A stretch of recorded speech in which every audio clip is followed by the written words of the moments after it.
your smile. Now the sunshine brings the light.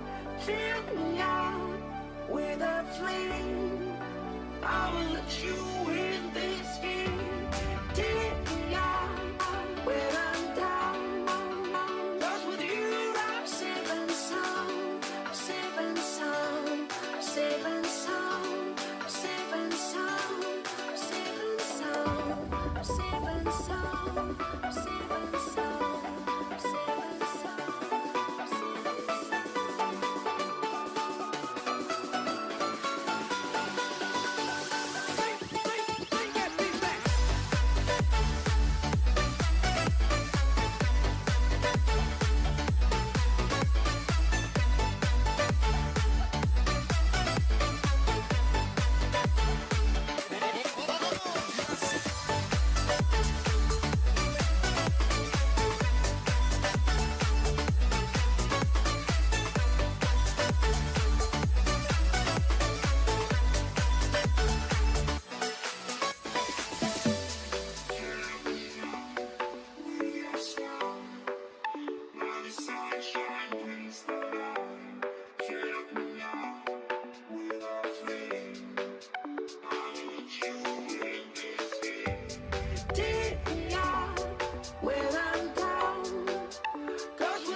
Here's the definition of federalizing.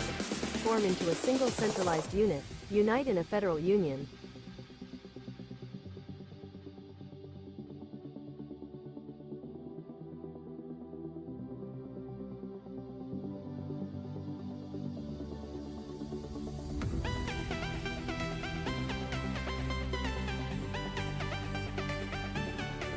According to Wikipedia, the term used is federalized. Federalized National Guard forces have been ordered by the President to active duty either in their reserve component status or by calling them into federal service in their militia status. There are several forms: voluntary order to active duty,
can't look you in the face. I don't wanna have to lie. I wanted this love to survive. Now when I look in your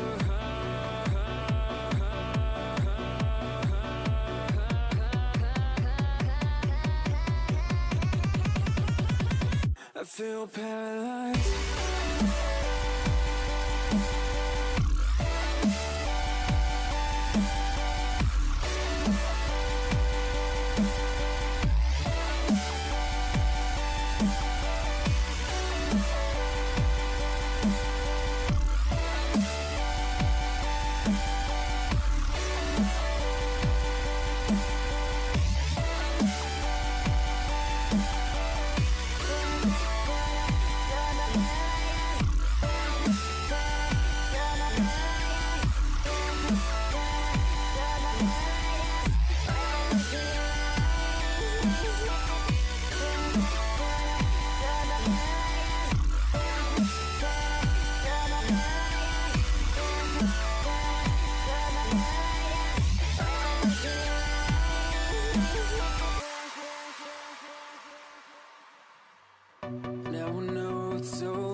when Doug and Andre came to TurboTax.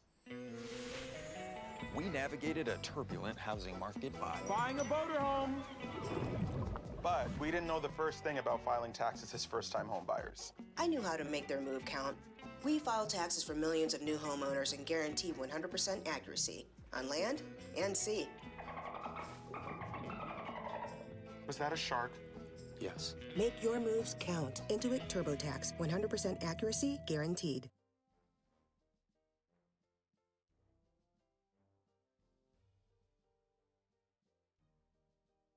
Here's the plan. You sneak past the guards and grab the treasure. What are you gonna do? I'm gonna shop at thriftbooks.com, but there's millions of books for under $5. Even adventures? Adventures, fantasy, anything. Okay, new plan.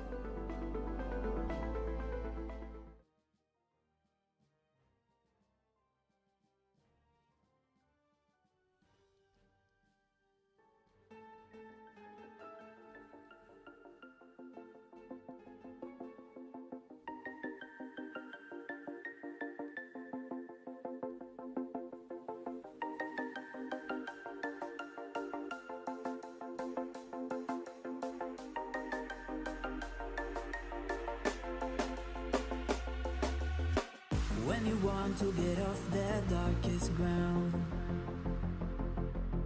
but gravity pulls you straight down.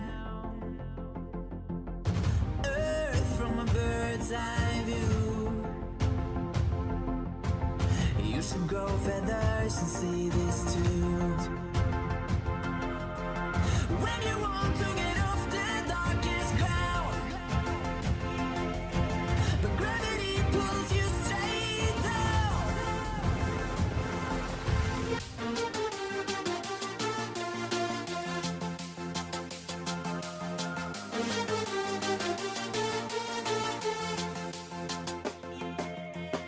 When you want to get off the darkest ground, but gravity pulls you straight down. Clear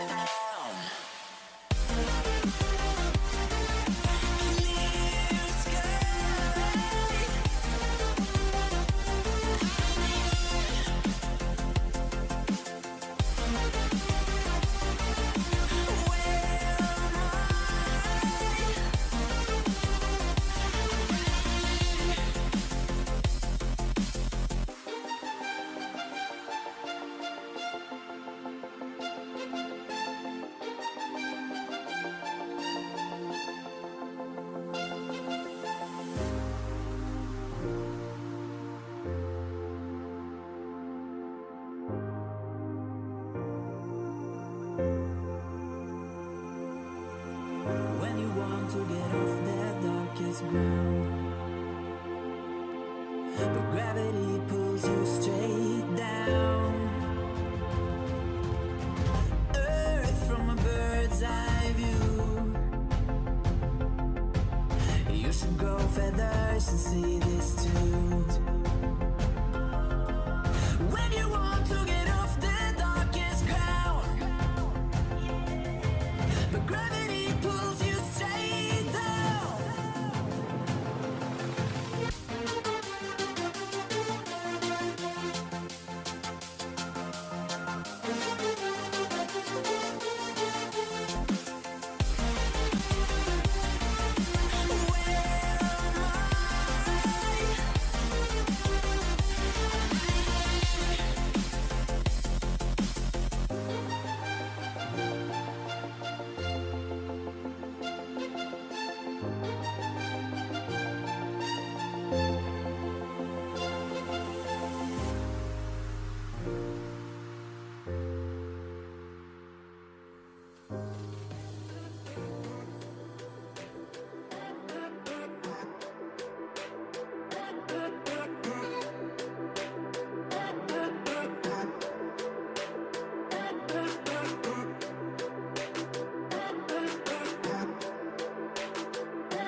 right. Here we go.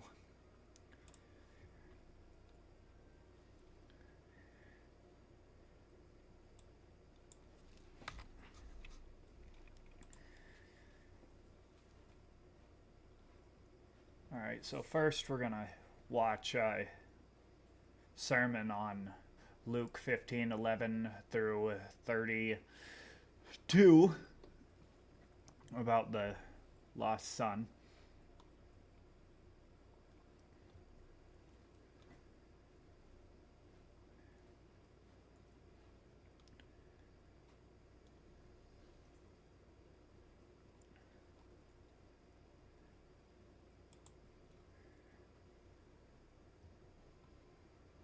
Hey, good morning. Welcome to another edition of the Daily Word. Today we're going to be in Luke chapter 15, verses 11 to the end of the chapter.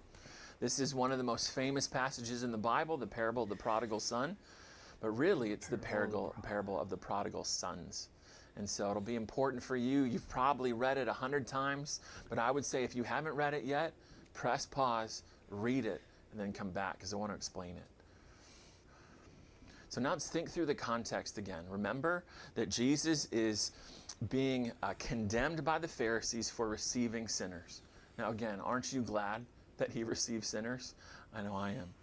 So there are, remember, so in this passage, in the prodigal son, there is a couple realities that I want to make you aware of. And then we're going to play a there is game the of contrast Risk, between the lost and then and we'll the get found. into doing research There on are the two brothers, the younger and the older, on the which Texas are not border real people, but they represent crisis. everybody. And they're basically that there are two kinds of lost people. There are irreligious lost people, that's the younger brother, and there are religious lost people, that's the older brother. The younger brother represents the tax collectors and sinners. The older brother represents the Pharisees. The goal of this passage, keep this in mind, the goal of the prodigal son is to confront. I never even thought about that the older brother represented the Pharisees before, but yeah, he definitely does. That's crazy. Ooh, looks like we're definitely going to take make alliance. Make alliance. Looks like we're definitely going to take make alliance. A Africa play here. Like, that's obvious with the way that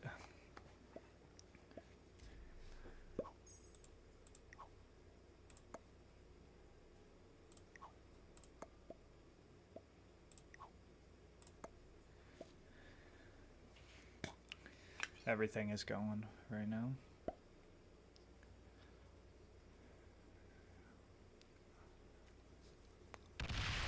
Did I shoot them a... Confront the Pharisees, the older brothers, in their self-righteousness and to call them to repentance. Now, everybody is a younger brother or an older brother.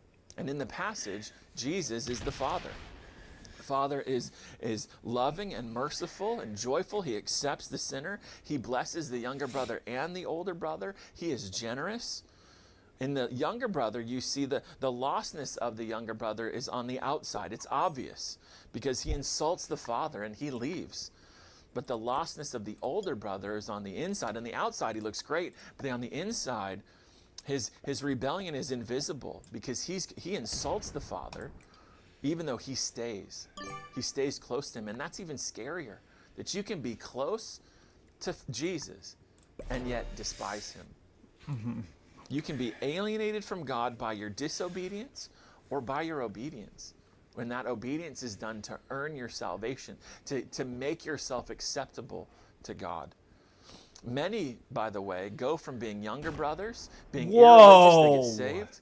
Did you just see that 9v? That was not good. That 9v7, bro? That scares me about purple. They seem to get saved, and they become older brothers. They become religious, earn their own salvation, kind of hypocrites. I hope that's not you if you're watching. Or what for people, we can go from older brother, grow up in church, have all these rules, and then as soon as we're done, as soon as we go to college, freedom, younger brother. And you were confined, but now you're free. You're confined intellectually with that Jesus stuff. Nice. You're confined in your actions. That's good, because now I can go up, connect, and put into there.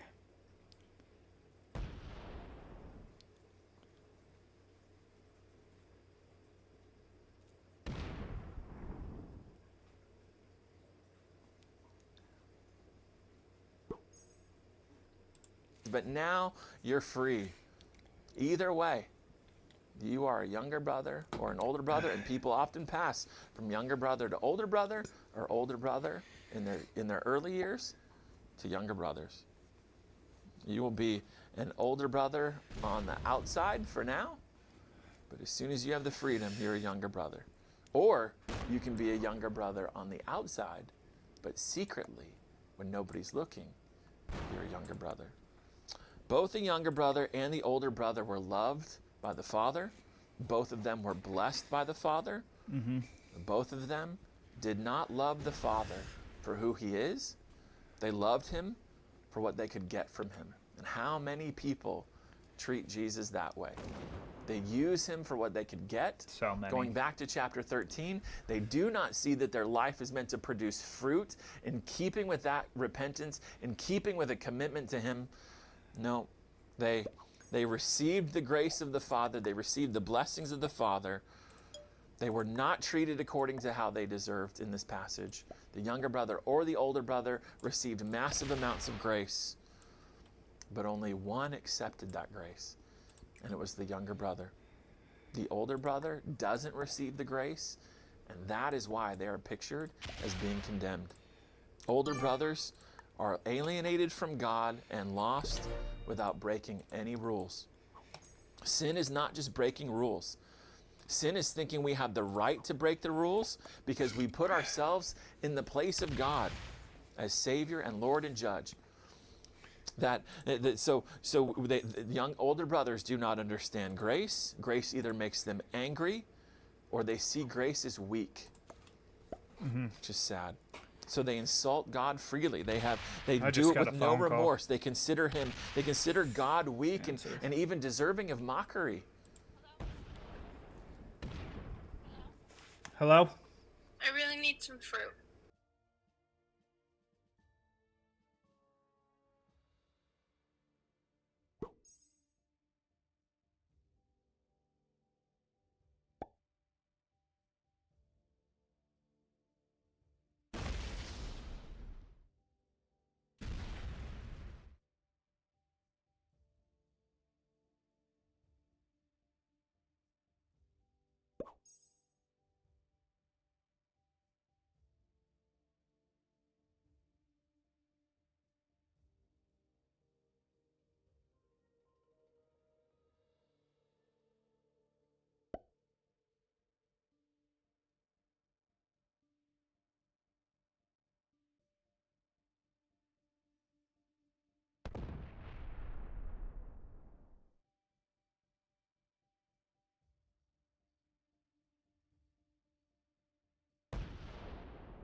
All right. Just got off the phone.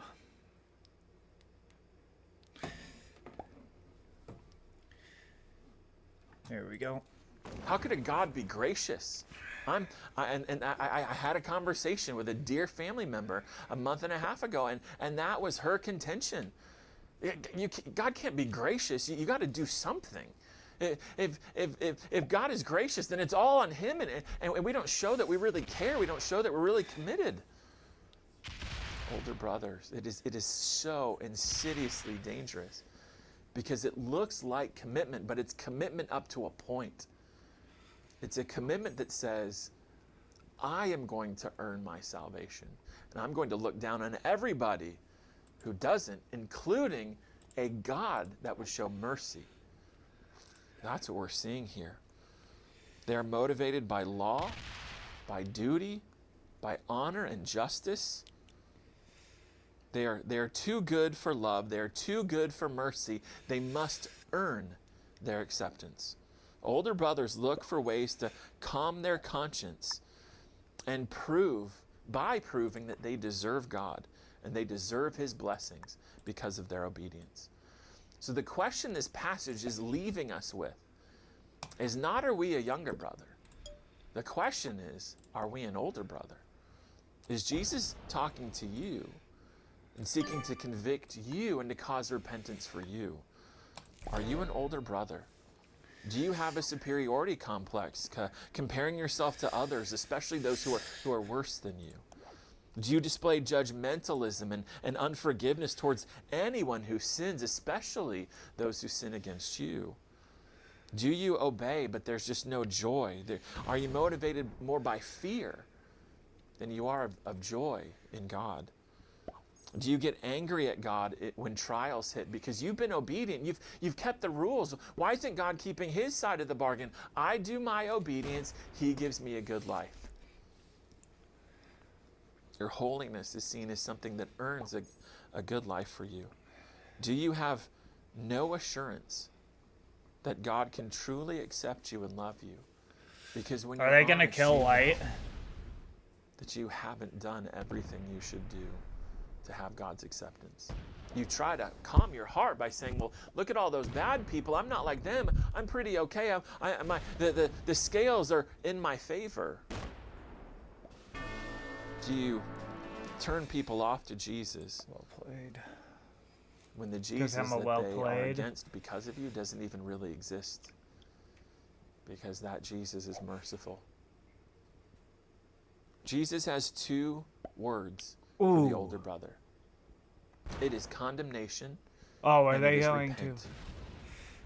There will be more joy in heaven over one sinner who repents, verse 7, than over 99 righteous persons who need no repentance, or that's what they think.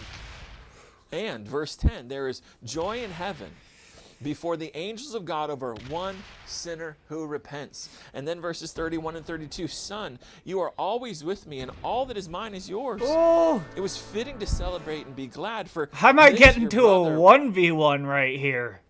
This guy might kill. This guy might kill. Ooh, I don't know if I can win this if he kills.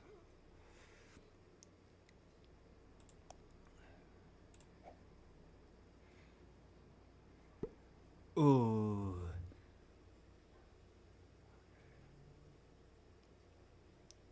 Let's see what happens here.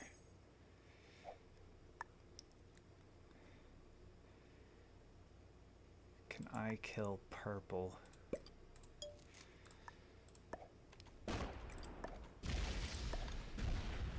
Oh, shit.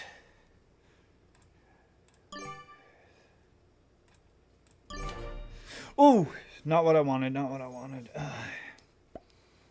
Shit. Shit!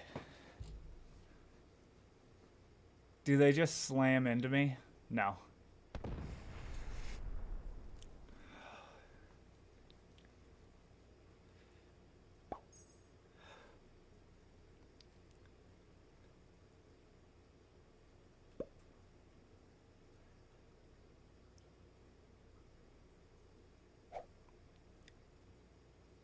Do they kill me? And then go against purple right here? I think that's what they're doing. How did they get so how did they get so...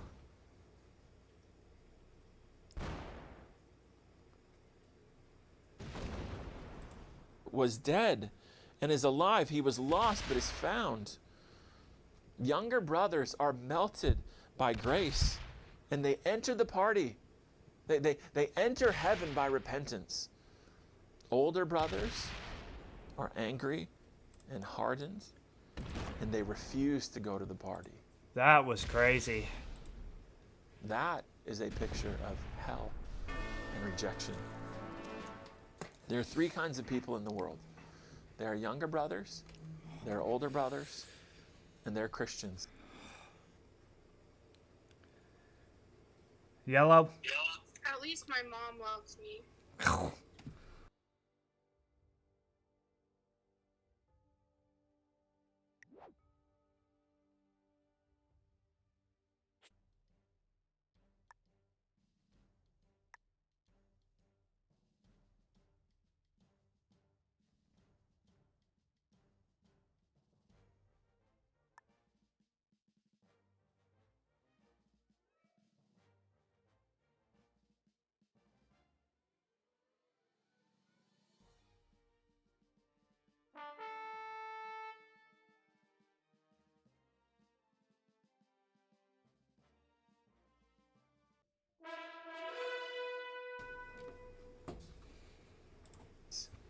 Who repent of their sins and trust in Christ to save them.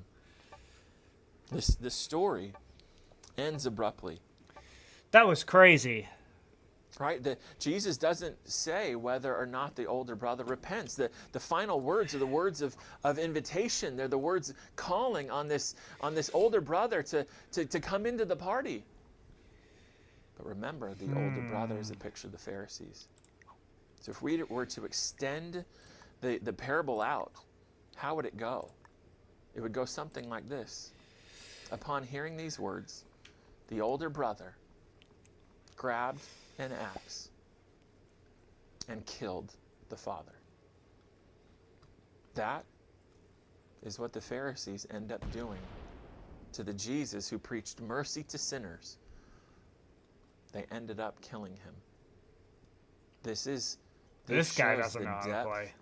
of depravity, of religious rebellion against God. So the most adamant, angry people on the planet are religious people who are self-righteous. My hope is that after hearing the prodigal son, hearing this parable afresh, it will cause us to examine our hearts. It's easy to know if you're an younger brother. But can you see in your heart if you're an older brother? If you do, please cry out to the God of mercy who will forgive your self-righteousness if you come to him by his grace, for his glory. And then remember, there will be joy in heaven when you turn from your sins and you trust in Jesus alone, not your good works, not your religious obedience, but trust in Jesus alone to save you. And then from there, live a life of gratitude and love, expressing itself in obedience because of the salvation you already have. I hope that was helpful. See you next time for another Daily Word. Have you ever wondered what would happen if you actually sat down and talked with missionaries from the Church of Jesus Christ of Latter-day Saints? Well, the answer depends on you. No, not really.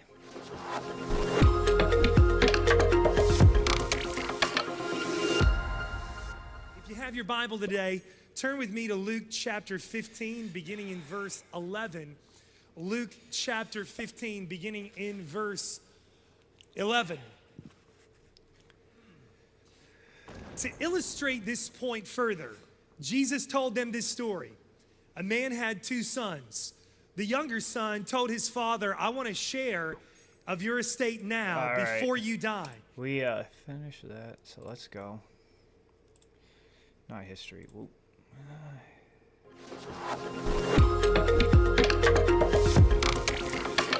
Oh, no, not my videos. You have your watch Bible later. There we go. What the fuck? Why Governor Greg Abbott is visiting India. Babe. Is he really? Oh my.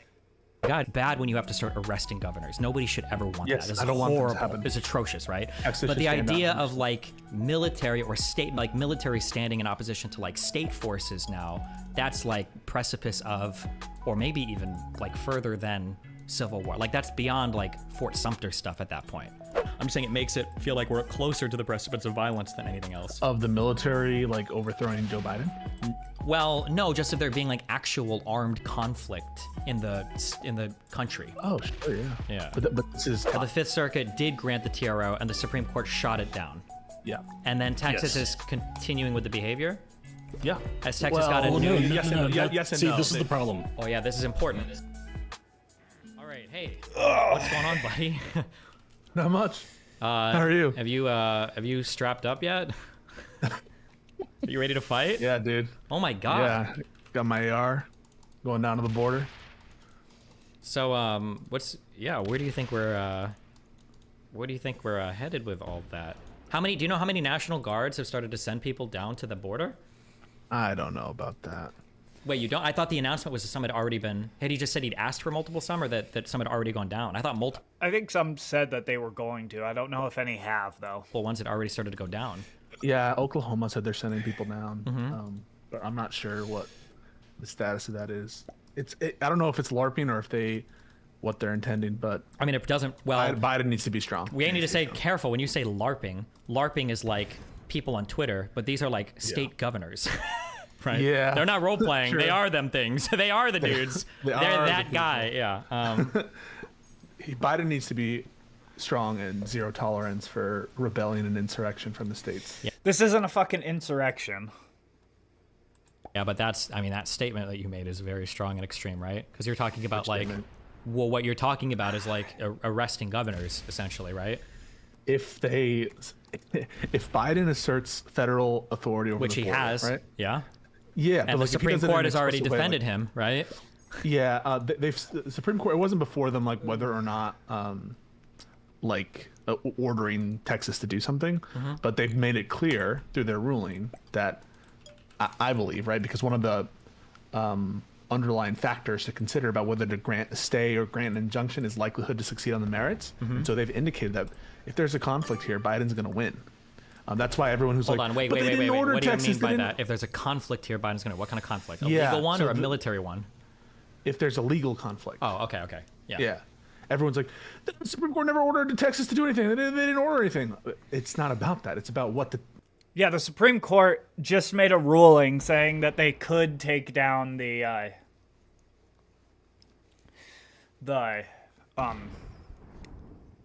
razor wire. They didn't say anything about that they had to let them. Supreme It wasn't Court is like an signaling order. and what the precedent has been, which is the federal government has supremacy in matters of immigration and the border. It's inherent to the sovereignty of the United States government. And so it's absolutely the case that if this goes to the Supreme Court in terms of like a legal challenge, that we would expect Biden to have the absolute edge.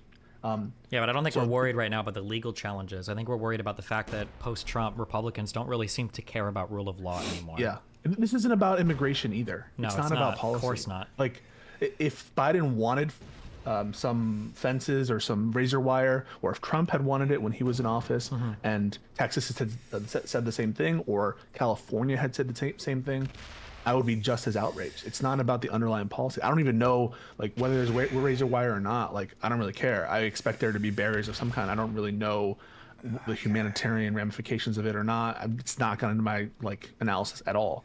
I think that if Biden asserts like control and says these people are going here and you can't stop them, and any state actor orders people to not let them in after that happens, or orders force to be used or threat of force to be used, I think they should start arresting people 100%.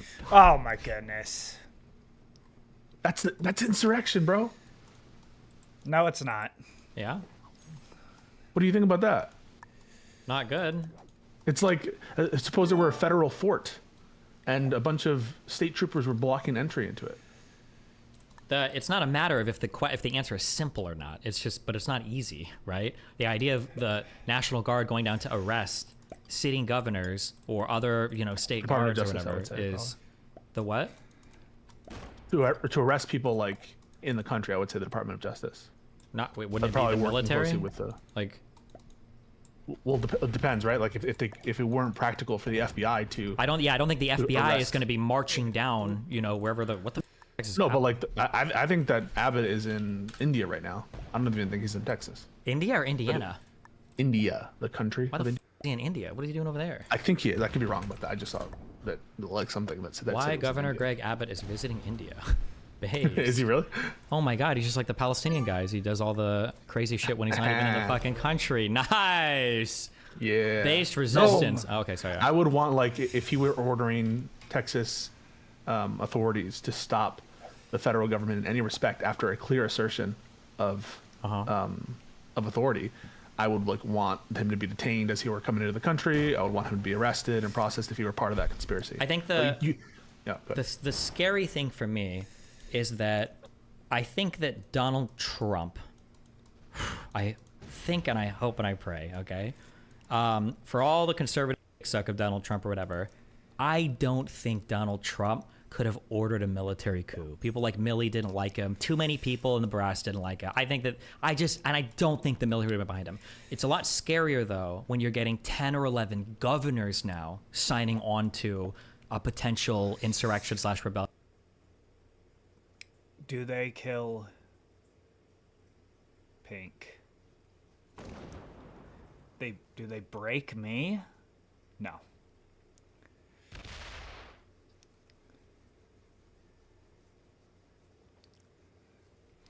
If Pink doesn't have a trade, we kill Pink. Because like I think it would be really bad, obviously, and you agree, right? It's bad when you have to start arresting governors. Nobody should ever want Yes, that. It's I don't want that to horrible. happen. It's atrocious, right? Actually, But the should stand idea down. of like military or state, like military Damn, standing they in did have opposition to to like trade. state forces now, that's like precipice of, or maybe even like further than civil war. Like that's beyond like Fort Sumter stuff at that point. Well, we were there in the civil rights era. We were there. 25 governors? Is it 25? Well, I don't know if I don't know what they're saying. Hold the line. We support Texas. I don't know. That doesn't mean that they're going to support Texas no matter what. And also, if they do, it's not an excuse to back down. Like, imagine if we just back down from that. That would be. No, I worse. understand you came back down. I'm just saying that before, like under Trump, I don't think there was ever a realistic path towards like a military insurrection. I don't think that would have happened. But with this many governors, I guess 25. Okay, Jesus, with 25 different governors supporting somebody, that I feel like the stakes are a lot different, and the people's conviction behind that many large leaders is a lot different. Do you understand what I mean? That's my only worry. It doesn't give. I'm not saying it gives them more like legal legitimacy. I'm just saying it makes it feel like we're closer to the precipice of violence than anything else. Of the military, like overthrowing Joe Biden. Well, no, just if there being like actual armed conflict in the country. Oh, sure, yeah. Yeah. But this is Texas's fault. I don't care who's. It's not a matter whose fault it is. Yeah. I just don't want to live in a fucking civil war. That's I don't fucking either. wild. Okay, I definitely am gonna. Someone's gonna have to do something about light. I think that it's me. But like then, but there can't be a back down. Do Like, we they can't back break down. me? If Joe Biden were to be like, oh no, let them have the area that we want. Like, no, you can't do that. No. Fuck that. You want to talk about what is detrimental to the presidency? The argument about absolute immunity, right? They're like, oh, this will ruin the prestige of the presidency forever. If some state tried to get in their head, they could like stop Trump on border policy when we were in office. It's the same thing. It's the same exact thing. Like, imagine the president has a right to like take down a wall or put up a wall. Yeah, I'm not disagreeing with you at all on the legal part. Yeah, I just think it's kind of spooky. What do you want? What would you do if you're in office? You, like talk to. I mean, I Abbott, support like, Biden's in good current faith? thing is like hardcore. It's like hardcore push for bipartisan legislation. The problem is Yeah. that like, did you watch all of Game of Thrones? Oh yeah. Do you remember when was it Sir Alistair? Sir Alistair Thorne. Was he the one that told Jon Snow he wasn't going to go to the other fort? No.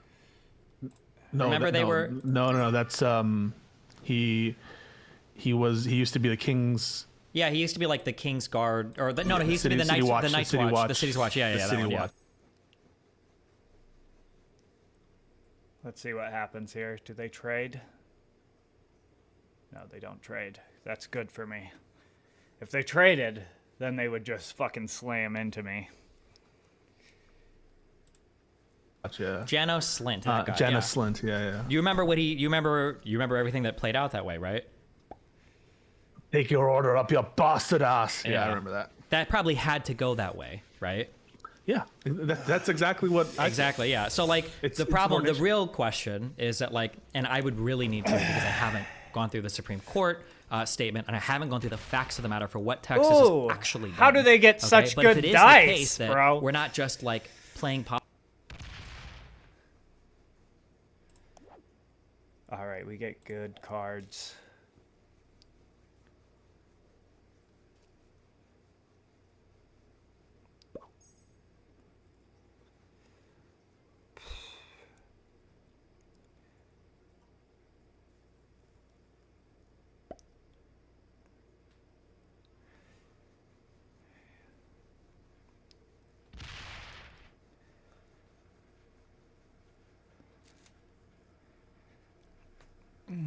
I think that the plan is to kill...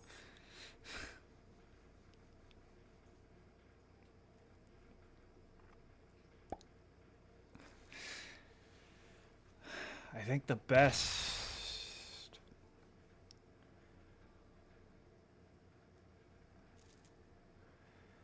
form of action is to kill...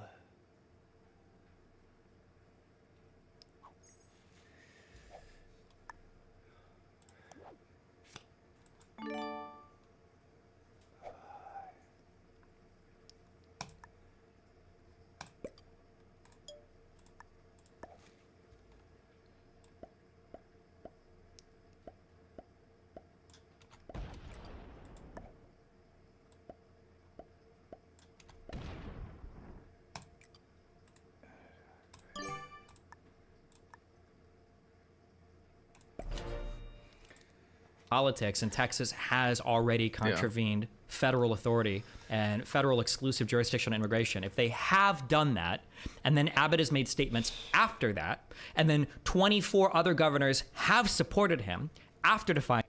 Fuck, then they just slam into me.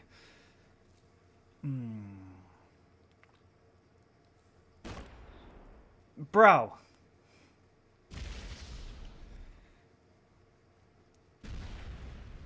I should have broke him.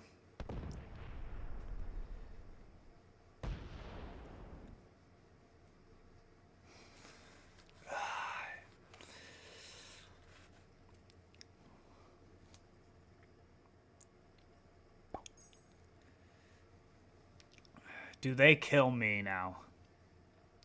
I mean, there's not much incentive to kill me. Like, the scary thing is, like, technically, I don't think bipartisan legislation is enough. I think I don't want to lean too hard into that Section 3 cuck shit, but like I think all of these governors have to step down and be 100%. Gone. Like they have to be gone completely. Yeah. You can't have 50 independent states that are all like, well, actually, we don't believe in the federal government. We're kind of just going to do whatever the we want now. That's insane. That's unhinged. It's like if you were a teacher or a parent or something, and you have like a lot of kids to look after, and everyone's watching you. Yeah. As like some kid is throwing a tantrum and saying, "We should do this, we should," and maybe even you were gonna do that. Maybe even you were gonna go the way of whatever the kid who was behaving unacceptably was suggesting.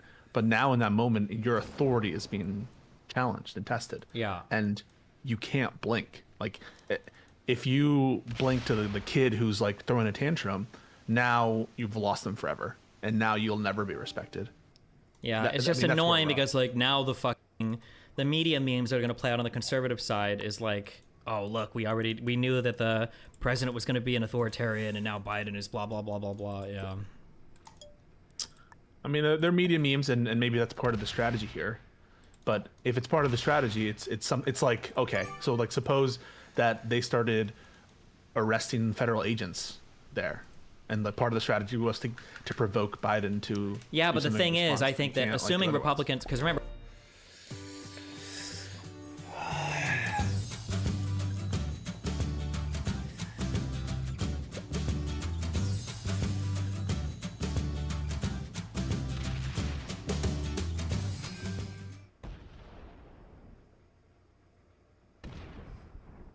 Now what does he do?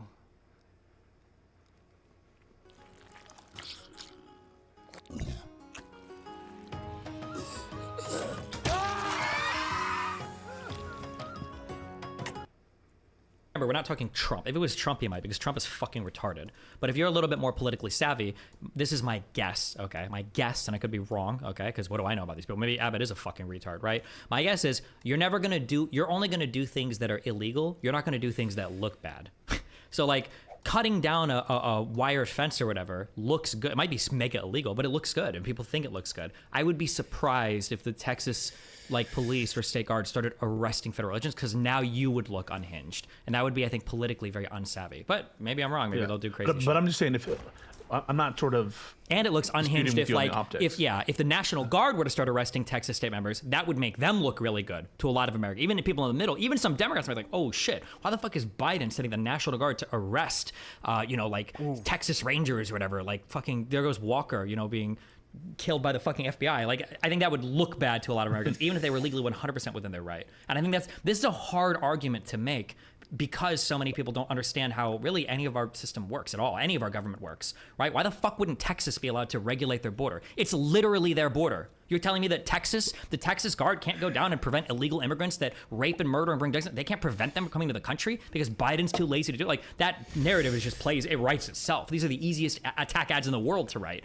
And now Biden is sending the National Guard to go arrest Texas Rangers who are just trying to protect their citizens from MS-13 drug dealers that are contributing to the fentanyl crisis that we know is it's just such an easy line of attack. And to fight against any of this, even if you're 100% legally correct, you look horrible doing it. I don't dispute there's a political issue here, which is why I think that it's savvy for Biden, his administration, to be pivoting on the, or I should say, working on the bipartisan stuff, where it is a bit tough, and where he's at least saying that I'm gonna close down the border as soon as that was a strong statement. Yeah, give me the authority to do it, and I'll close it on day one. That is true. Yeah, because I think bro, he already has the authority to do it. He just wants more fucking control. Or Title 40 was it Title 42? Didn't Trump have the ability to basically do that?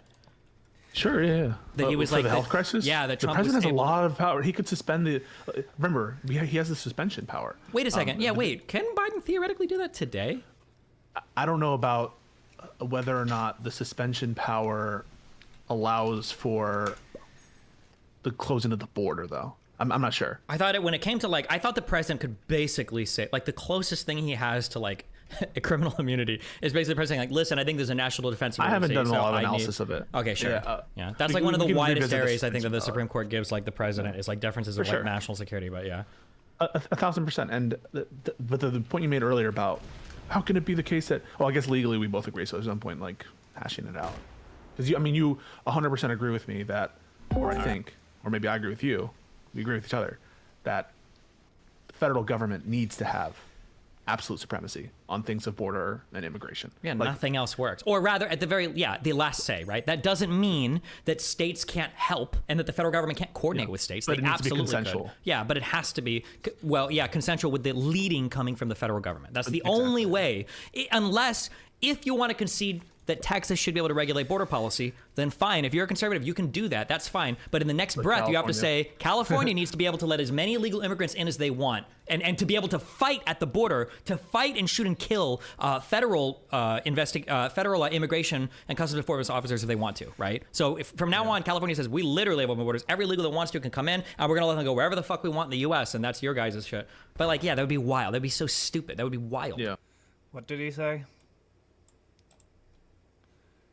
Can it be the case that I guess legally we both agree, so there's no point hashing it out, because you 100% agree with me that, or I think, or maybe I agree with you, we agree with each other that the federal government needs to have absolute supremacy on things of border and immigration. Yeah, nothing else works. Or rather, at the last say, right? That doesn't mean that states can't help and that the federal government can't coordinate with states. But they it needs absolutely to be consensual. Could. Yeah, but it has to be.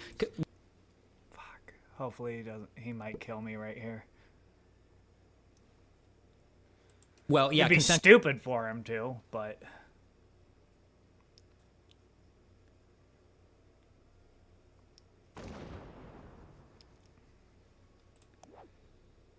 fuck, I don't have a trade either.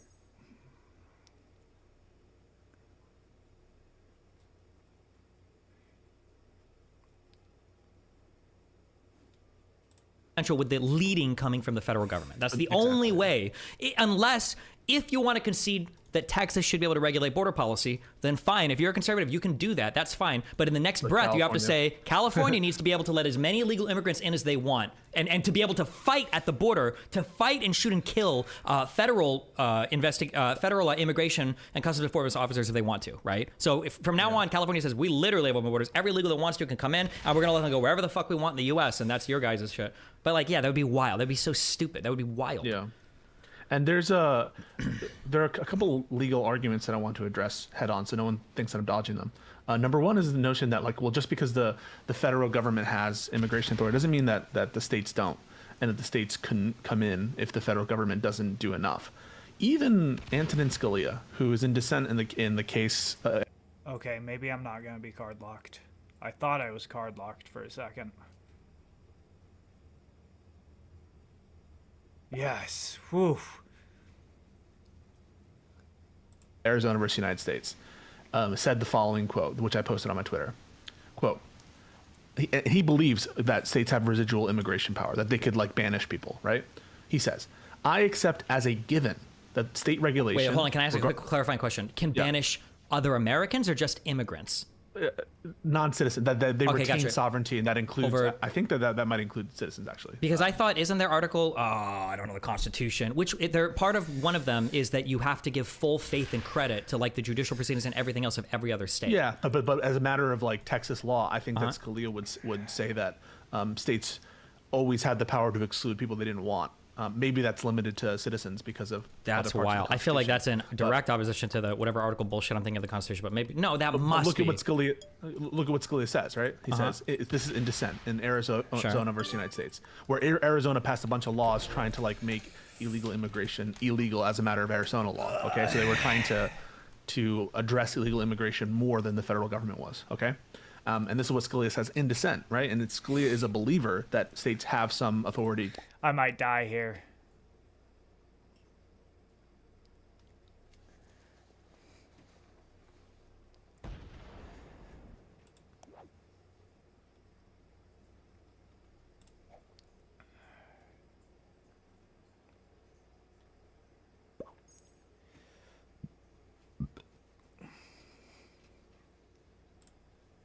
To regulate their own borders, right? So this is someone who I disagree with on that, but who believes in it, right? Quote, I accept as given that state regulation regarding immigration is excluded by the Constitution where, one, it has been prohibited by a valid federal law, or two, it conflicts with federal regulation. When, for example, it admits those whom federal regulation would exclude or excludes those whom federal regulation would admit. So here he's saying, even Scalia, someone who believed in residual immigration power for states, says that you cannot contradict Yeah, because it sounds like government. I just read like a super quick whatever always.org is. It sounds like Scalia's argument wasn't that they could write their own law. Just looking at the summary, it sounds like Scalia is saying that like it doesn't conflict with federal law. Fuck, bro. This is.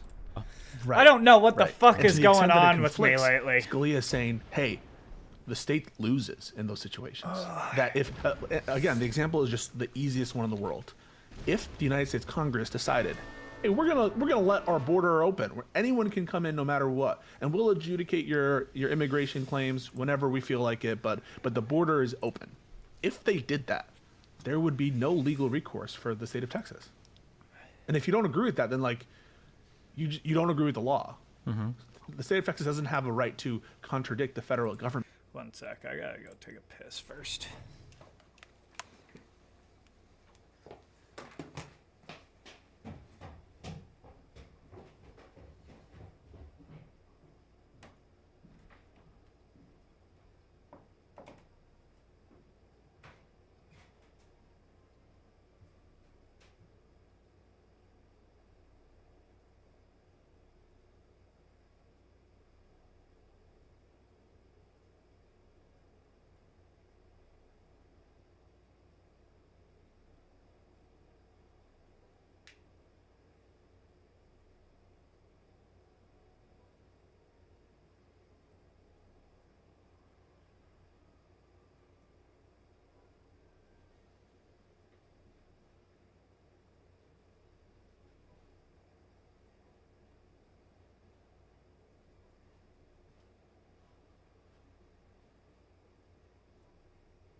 One more game, and then we'll get into researching. On things that I'm dodging them. Super quick, whatever always.org is. It sounds.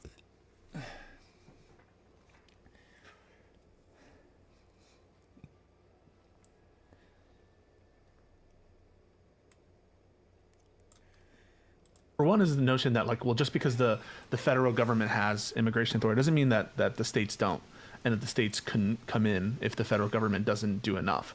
Even Antonin Scalia, who is in dissent in the case Arizona versus United States, said the following quote, which I posted on my Twitter. Quote, he believes that states have residual immigration power, that they could, like, banish people, right?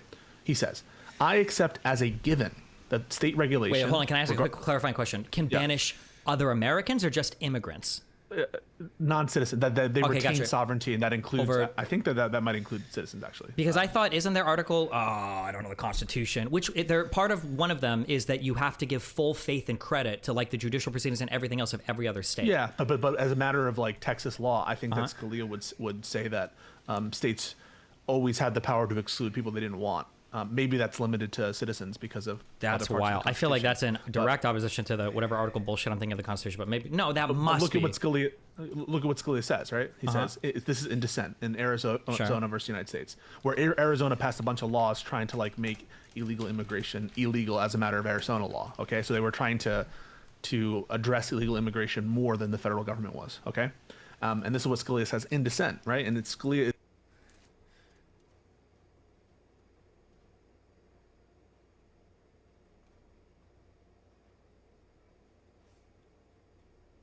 Is a believer that states have some authority to regulate their own borders, right? So this is someone who I disagree with on that, but who believes in it, right?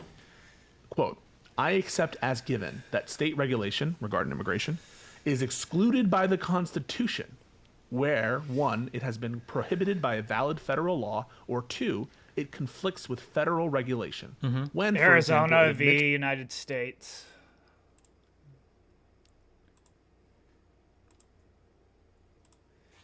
Arizona v. United States.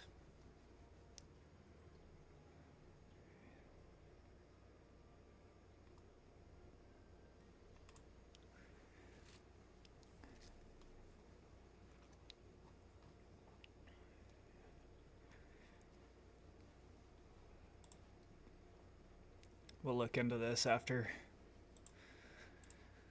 It's those whom federal regulation would exclude, or excludes those whom federal regulation would admit.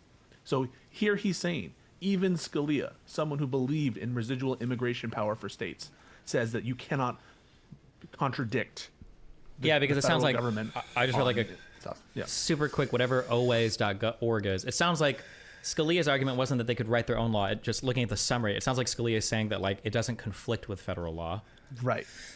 And to the extent that it conflicts, Scalia is saying, hey, the state loses in those situations. That if, again, the example is just the easiest one in the world. If the United States Congress decided, hey, we're gonna let our border open, where anyone can come in no matter what, and we'll adjudicate your immigration claims whenever we feel like it, but the border is open. If they did that, there would be no legal recourse for the state of Texas. And if you don't agree with that, then, like, you don't agree with the law. The state of Texas doesn't have a right to contradict the federal government on issues of immigration and the border. They just don't. The worst thing that I heard was, and he sounded like a nice I think that they should. guy, actually. Remember the first guy we talked to yesterday had the bad mic? Maybe, yeah. Maybe, was it yesterday or maybe the day before? Time has lost its meaning. He said, I believe it's illegal, but I'm in support of it. Yeah, that was At wild. that point, like, where are we? What is your argument against illegal immigration then? I mean, if your argument is, well, they have to come in legally, it sounds like you're paying deference to the law. What's your argument against illegal immigration if you're saying, well, states can do illegal things and I'm in favor of it? That's why I'm saying you would have to take into your next breath would have to be supporting you'd have to support California letting in unlimited illegal immigrants. You'd have to. Yeah. Otherwise, you're being inconsistent. But they don't care. That's what I think. They don't care. I mean, they're citing some bullshit provisions of the Constitution like these provisions about invasion that are clearly not applicable. Yeah. And I can explain why if anyone wants to challenge, or if anyone wants to assert them. Really, like those YouTube chatters, they talk a big game, right? They talk a big game. The people who disagree on Twitter, they talk a big game. But like, have a discussion, right? Discuss like give your legal arguments about why on voice. Why not? If you're so confident. Yeah, fuck, hold on. There is a guy that wants to argue, and he's from yesterday. All right. The Bayo guy. I can't be here for too much longer, though. I have to take off pretty soon. So All I'll right, give you yeah. guys a few minutes. Do While whatever you I'm want. going to read. Also, wait, real quick. Is there a difference between when, because I'm looking at the opinion in Arizona v. United States. United States. Yeah. Is there a difference between a concurrent opinion versus a dissenting opinion? Concurrence agrees with like the result. Okay. And dissent doesn't agree with the result. There was one part of the Arizona statutes that everyone like thought was okay. It was like unanimously okay. Okay, so I'm concurred just checking on because that I'm part. looking at the opinion of this Arizona v. United States, and it says Scalia is a concurrent. Does that mean he affirmed it? He's so everyone, all 9 agreed that part of the Arizona's legal law was okay. There was like one part I think which said that Arizona police people and law enforcement can contact Gotcha. Okay. federal. So it looks like people. then And even on they're this, like, "That's okay." then Yeah. Scalia was not a dissenter on this case. Then, if he's writing a concurrent opinion, that No, he's a dissent on the part that I read. sure, where that's he's fine. like- Okay, gotcha. Good. But I saw some people just saying, "Oh, well, Scalia dissented for his opinion," but it sounds like he He agreed, concurred but he only just- in the result for one aspect, but he would have gone further and said it's all legal, it's all allowed. Sure, But okay. but the actual majority were like, no, it's not. Okay, all I'm gonna read this while you guys fight. Good luck. Okay. Arizona. I don't know, Bayo. I think he was the one that made that comment yesterday. That Read Arizona versus United States. It's a Kennedy opinion. Or And the I'm first part of reading. I'm just reading Scalia's concurrence. I'm just curious. That's all I'm reading. But you Okay. guys are gonna fight. Yeah, Go sure. for it. Don't worry. Go ahead. I'm reading it to Is he- myself. where is he? What's up? Oh, hey man, what are you doing? Sitting here with a better mic. How are you? I'm doing good, dude. Yeah, it's glad to hear. Awesome. I'm glad to hear you have a better mic because you sounded awful. Well, now that today. Texas is finally enforcing the border, he was able to get a good job that wasn't being competed with by yeah, living I took it from a Fed. Or the okay. I took it from the cold corpse of a Fed that tried to enforce the border laws. Yeah, man. So no, I wanted to clear up what I meant yesterday. Sure. For one thing, Was it when I yesterday, by the way? said, day before yesterday. Okay. Yeah, no. So what I meant by the I agree with Abbott's actions, right? It was the actual laying of the fence, and that's one of the most frustrating things. Yeah. So one of the most frustrating things about this entire situation to me is the misframing that a lot of pundits in the media are doing with it. Because the legal case that's being fought right now isn't necessarily about border policy. I mean, it ostensibly touches border policy, but it's agree with about that completely. private property. It has nothing to do with like the actual policy of the border because Operation Lone Star is still going. Nothing has changed with Operation Lone Star. Are you familiar with it at all? Is that some Texas enforcement policy? Yeah. So Texas in 2021 sent Operation Lone Star. Operation Lone Star.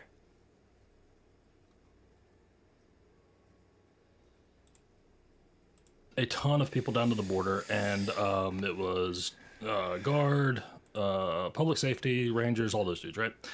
All of that's continuing to go on. They're still laying fence in other locations with the federal government. They're still putting up walls in different places with the federal government. This is only a unique case in Del Rio. And just for some context, from 2017 to 2019, I worked on Operation Guardian Shield in the Tucson sector and the El Paso sector. So I've got a little bit of experience dealing with these dudes. Sure. And the Border Patrol, the way they operate is each sector is kind of like a little fiefdom. And when they make a decision about something, it usually blows up. Well, this has blown up in a way that allowed the media to grab it. And now the courts have grabbed it, and it's become a political issue. But at the end of the day, what the argument is can the federal government cut the wire so that the feds can continue to do their job on the border? And the guardsmen are still standing right behind the border, apprehending people and giving them to the Border Patrol all across the state. That's even going on there. And then have you read the it was the deposition statements right before in the appeal to the Fifth Circuit? No, I haven't read the Fifth Circuit briefing at all. Okay, so in that, I think the Supreme Court is probably looking at the Section 702 ruling that the Western District made. But in the depositions, what is stated to have happened is that guardsmen did not allow the Border Patrol to come on to the Shelby Park area. But even in that appeal in the depositions, the federal government says, we are aware this morning the Guard was allowing Border Patrol trucks through and to do operations in this area. They're still allowing us to launch our boat from the boat ramp. But they don't want us to tear up the fence. So they got the temporary restraining order. They tried to get an injunction, only got a TRO, and that is what we have a problem with. So they've already acknowledged that they're still letting people drive through. They're still using the military and the Texas Military Department to do the border activities. It's really not what I frustrating. wanted. This is just being turned into a political thing rather than a facts of the matter thing. Listen, I don't claim to have an expertise on the proper border fencing policy from an immigration perspective. Okay, number one, and I'm glad that that when the federal government allows for it, that the state of Texas is complying and helping out with apprehensions or whatever it is that they need to help out with, and that usually they're able to work out their differences, which is I think what you're suggesting, and that really this is just more of a minor thing about one part of fencing, whatever, right? But I am not the one. Go ahead, sir. Yeah, 9 times out of 10, it's pretty completely worked out. It sounds like we were saying this is being blown up when it doesn't need to be, and could just be like a typical dispute over some area of policy. I'm not blowing this up larger than it is. The Republicans and the state officials in 25 states are blowing up to it, and they're making it out to be a huge conflict in policy. And so that's either true or it's not true. But the words that are being used by the state governors of Texas, of Oklahoma, et cetera, Republicans, federal congressional Republicans, are fighting words.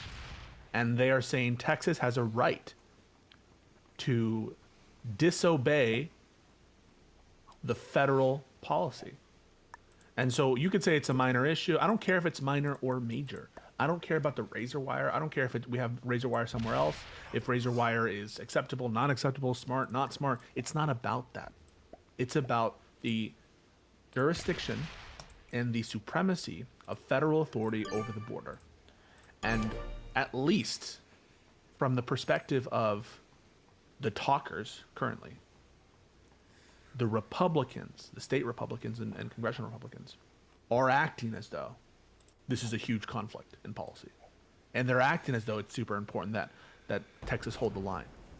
And so any kind of blow up in the media is their fault. And I know who wins if there's a conflict between the feds and the states on border policy. And it's not the states, and it's not Texas. And so this insubordination, this defiance, is Texas's fault. And regardless of your thoughts on the underlying policy, I think it's really important that everyone who believes in our Constitution condemn in the strongest possible words.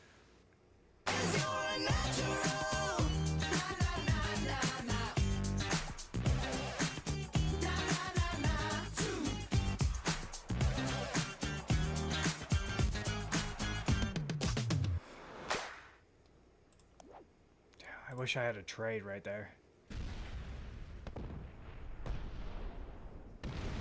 Join large-scale battles with military vehicles. The online action game War Thunder has received a major update, Direct Hit. Joining the battle are machines like the Soviet MiG-27M, American Abrams HC, the Swedish Viggen, and many other new vehicles. Push these modern machines to their limit on the new map, Spaceport. Dozens of players participate in a single battle using tanks, planes, and helicopters. Research unique modules, smoke grenades, dynamic defenses, thermal sensors, and much more. Use all the advantages, and if you're skilled enough, what the governor is doing. No, absolutely.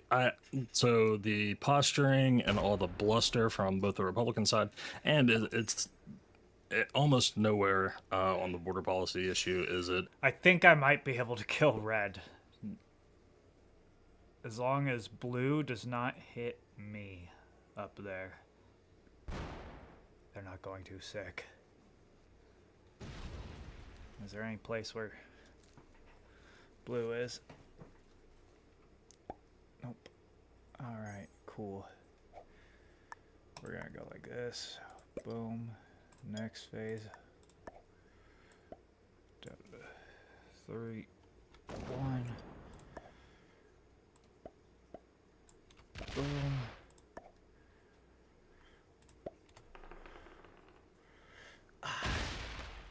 Okay. Oop.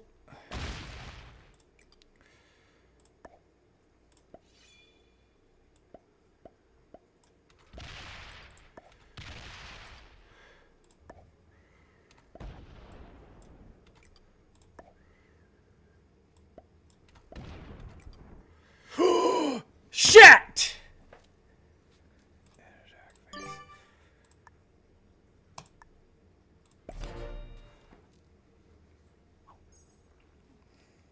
A Republicans. I fucked up.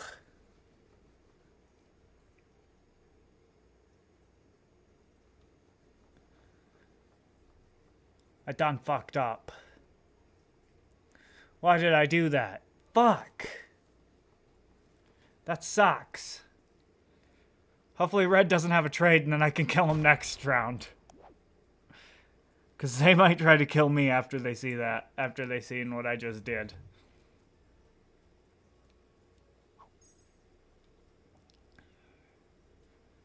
Green might have a trade, and then they kill Red. Fuck, I just fed Green. Are the only ones doing something. Liberals are the only ones doing something. Leftists, whatever. There's plenty of people on the other side that are spurring it along, saying, hey, another insurrection. I fucking fed Green the Red kill. That sucks. Do they go into me?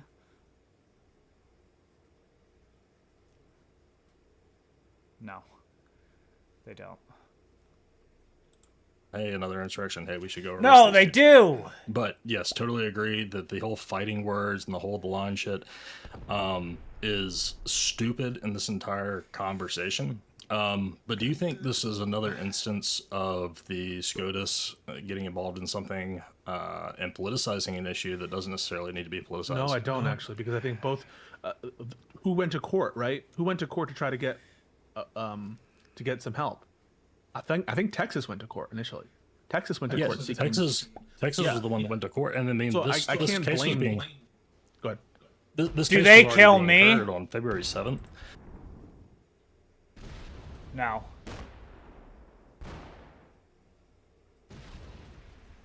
What are they doing? What the fuck was that? Were they just trying to get... So in a couple of weeks, and for an issue that amounts to about 35 feet of border with fence getting cut, and the Fifth Circuit's pretty damning of the federal government. The circuit's unhinged, but that's a separate. Yeah, no, yes, I agree. They've made some other decisions that I'm not a fan of, but they did go in on it pretty hard, and they agreed with the Western District on some of their findings. The only thing lost. that they were reversed by the Supreme Court of the United States. And so if you're saying like, are the courts politicizing this? No, only we the, don't, I think we only don't know the what they circuit. lost on. It doesn't matter. Well, it does, because there's 4 different claims in that suit that basically they got the TRO because the Western District didn't think that they would succeed on the merits on the Section 702 piece of it. But the other pieces of it, the trespass to chattel and the ultra-various allegations, they said that they were likely to succeed on that. Fifth Circuit agreed. I think it would be important if the Supreme Court's going to throw a match into an already burning fire. They should, I mean... The Supreme Court's not going to hear something that is not before them. And so, I don't know, there's a bit of an echo, just real quick, heads up. They're not going to make some kind of advisory opinion that for something that's not at issue. If the Fifth Circuit didn't grant injunctive relief of any kind on the other claims, that's on them. And it, the Supreme Court shouldn't get involved if there's nothing to review and if no one is asking for review. No, yeah. Fuck.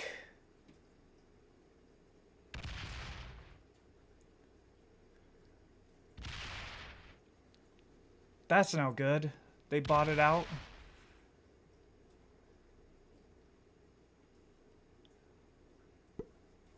That's no good at all.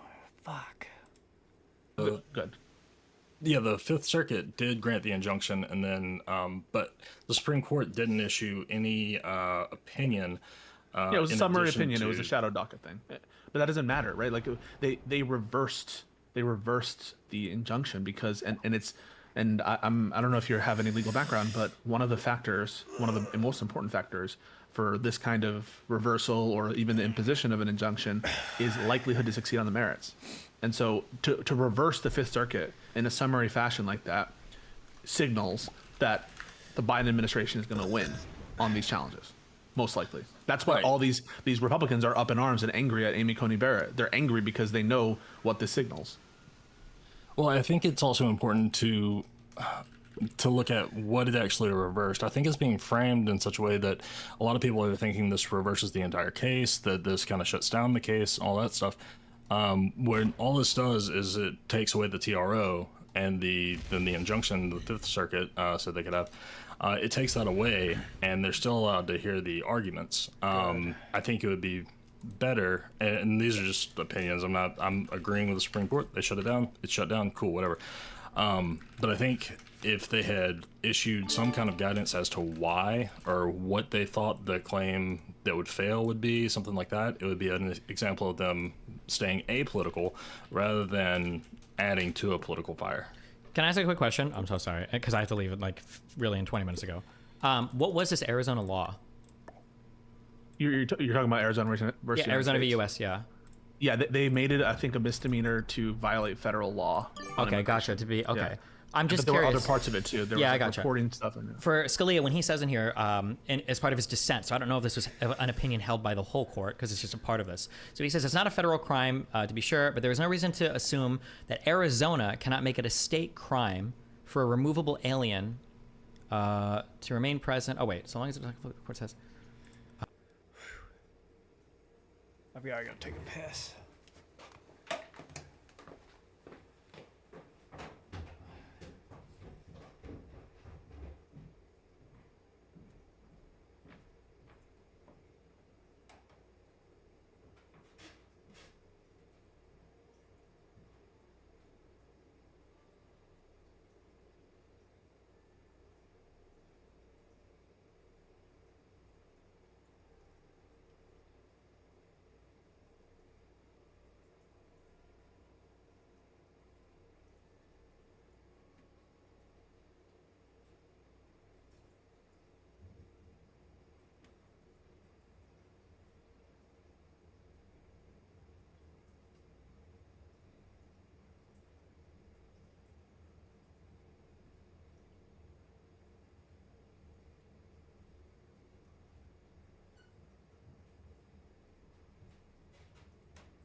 There we go.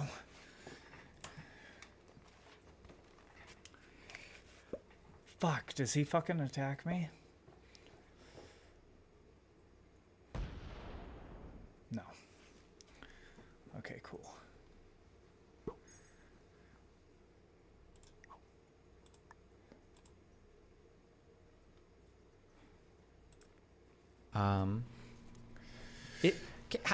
Can a state ask questions about your like your immigration status?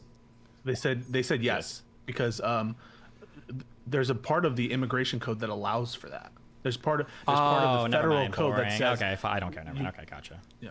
Okay. That is. Yeah, there's Section 287 MOAs where the immigration authority is delegated down to the state via ICE. Yeah. So the federal government has said, hey, states, if you want to tell us about if you're conducting an arrest and you have some information, like you should talk to us. Like they've made that okay. So when Scalia here says there's no reason Arizona cannot make it a state crime for a removable alien to remain present in Arizona. Is that an opinion that's still held by the courts, or has this been ruled on? No. He was in dissent. Okay, that was part of the dissenting opinion. Gotcha. Yeah. Okay. The reason I cited is to show even Scalia, even the Scalia who Well, believes above in his opinion, he literally says that if there's a conflict with federal laws, yes, that there's a problem. The only reason why he agrees here is because he believes, or I'm sorry, there is no conflict. That it was in harmony with federal laws, and it was Yes. just an enforcement or an additional enforcement measure on Right. federal laws. Correct. Yeah. Okay. But how the Republicans right now are portraying it and how it is there's a conflict in because Scalia says Biden that is states doing have something- superiority, supremacy, that they can manage their own immigration in opposition to the federal government, which I don't think which Scalia, Scalia has never said and no court has ever held. Yeah. But this gets back to the problem, Destiny, is this isn't about, like, there's nothing in the ruling, nothing in this case that actually lends to immigration policy or enforcing immigration policy. The problem is nobody is really talking about the facts of the case. The Republicans, especially the governors who are making fighting words. It's been really, really good to hear you say that, hey, I don't necessarily know everything about this situation. I don't want to talk about it yet. No one else is doing that. I think it is important for people to start talking about, hey, what is this case actually about? But what are the facts of was the said? case? Like, what is the disagreement right now? What is Texas doing that the federal government says it shouldn't be doing? Texas asked for a restraining order to get the Border Patrol to stop cutting razor wire, is basically the beginning and end of it. And they basically said that, hey, we can sue the federal government based on Section 702 waiver. They are trespassing on our property and they are destroying our property. Fuck! And the federal government says, no, we want to be able to cut the wire to do our jobs. That's what the case is about. Okay, and then after that... Fuck, I was really hoping against that.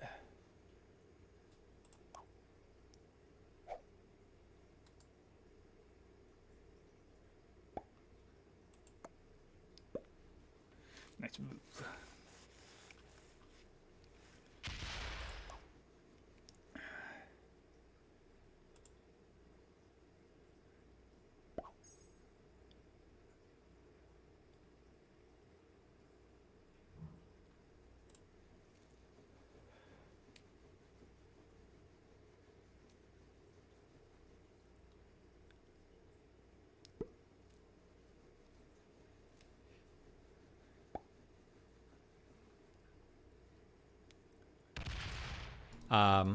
So was the temporary restraining order, the TRO, was that seeked by Texas or by the... By Texas, yeah. by Texas brought this into the court. And then right? and this went to the Supreme Court. The Supreme Court disagreed with that, or was this like a Disagreed with the Fifth Circuit, who had granted some relief that Texas had Okay, sought. so the Fifth Circuit did grant the TRO, and the Supreme Court shot it down.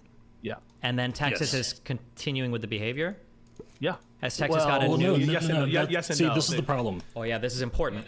Yes and This no. is yes the and big no. problem, is they're still allowing the Border Patrol to operate in that area. They're still allowing entrance into Shelby Park to launch boats. They're still driving into that area. The Border Patrol has testified to that. They're making that in statements. Everyone is saying that people are being allowed to go wherever they need to go. But the problem is no one is even looking at that piece of it. It's super frustrating because it's turning into something that could kick something much more significant off. That's on Texas. Texas should say, we disagree with the ruling, but obviously we'll comply. That's what they should say. But then instead it is a bullshit ruling. Well, no, more than that. follow- I'm sorry. If Texas is claiming that there's an invasion, they're making it sound like they're invoking a power to give them the ability to do something they wouldn't have the ability to do otherwise. That's my takeaway from Abbott's statement. When he says, yes, they are. Yeah, that's why. Otherwise, why would you need the invocation if you weren't doing something that you wouldn't ordinarily be allowed to do? Part of the reason they need that invocation is because it opens up more different pools of money in the state of Texas. State of Texas has some very specific rules, and it allows other states to send guard into that state. And that's another piece of this that's kind of being misconstrued, is the other state sending Okay, National wait, real Guard quick. into What you Texas. just said, that might be true. That wasn't at all in Abbott's statement. I didn't even know that. It sounded like he was saying he needed to declare it an It's invasion. it's a claim of federal authority. Yeah, it sounded like he was saying there needs to be an invasion so he could unlock additional measures to enforce immigration law that he wouldn't have access to otherwise. That's what it sounded like to me. It sounded like that's how Abbott was invoking it. Which Right, and totally let me make misconstrued a- with-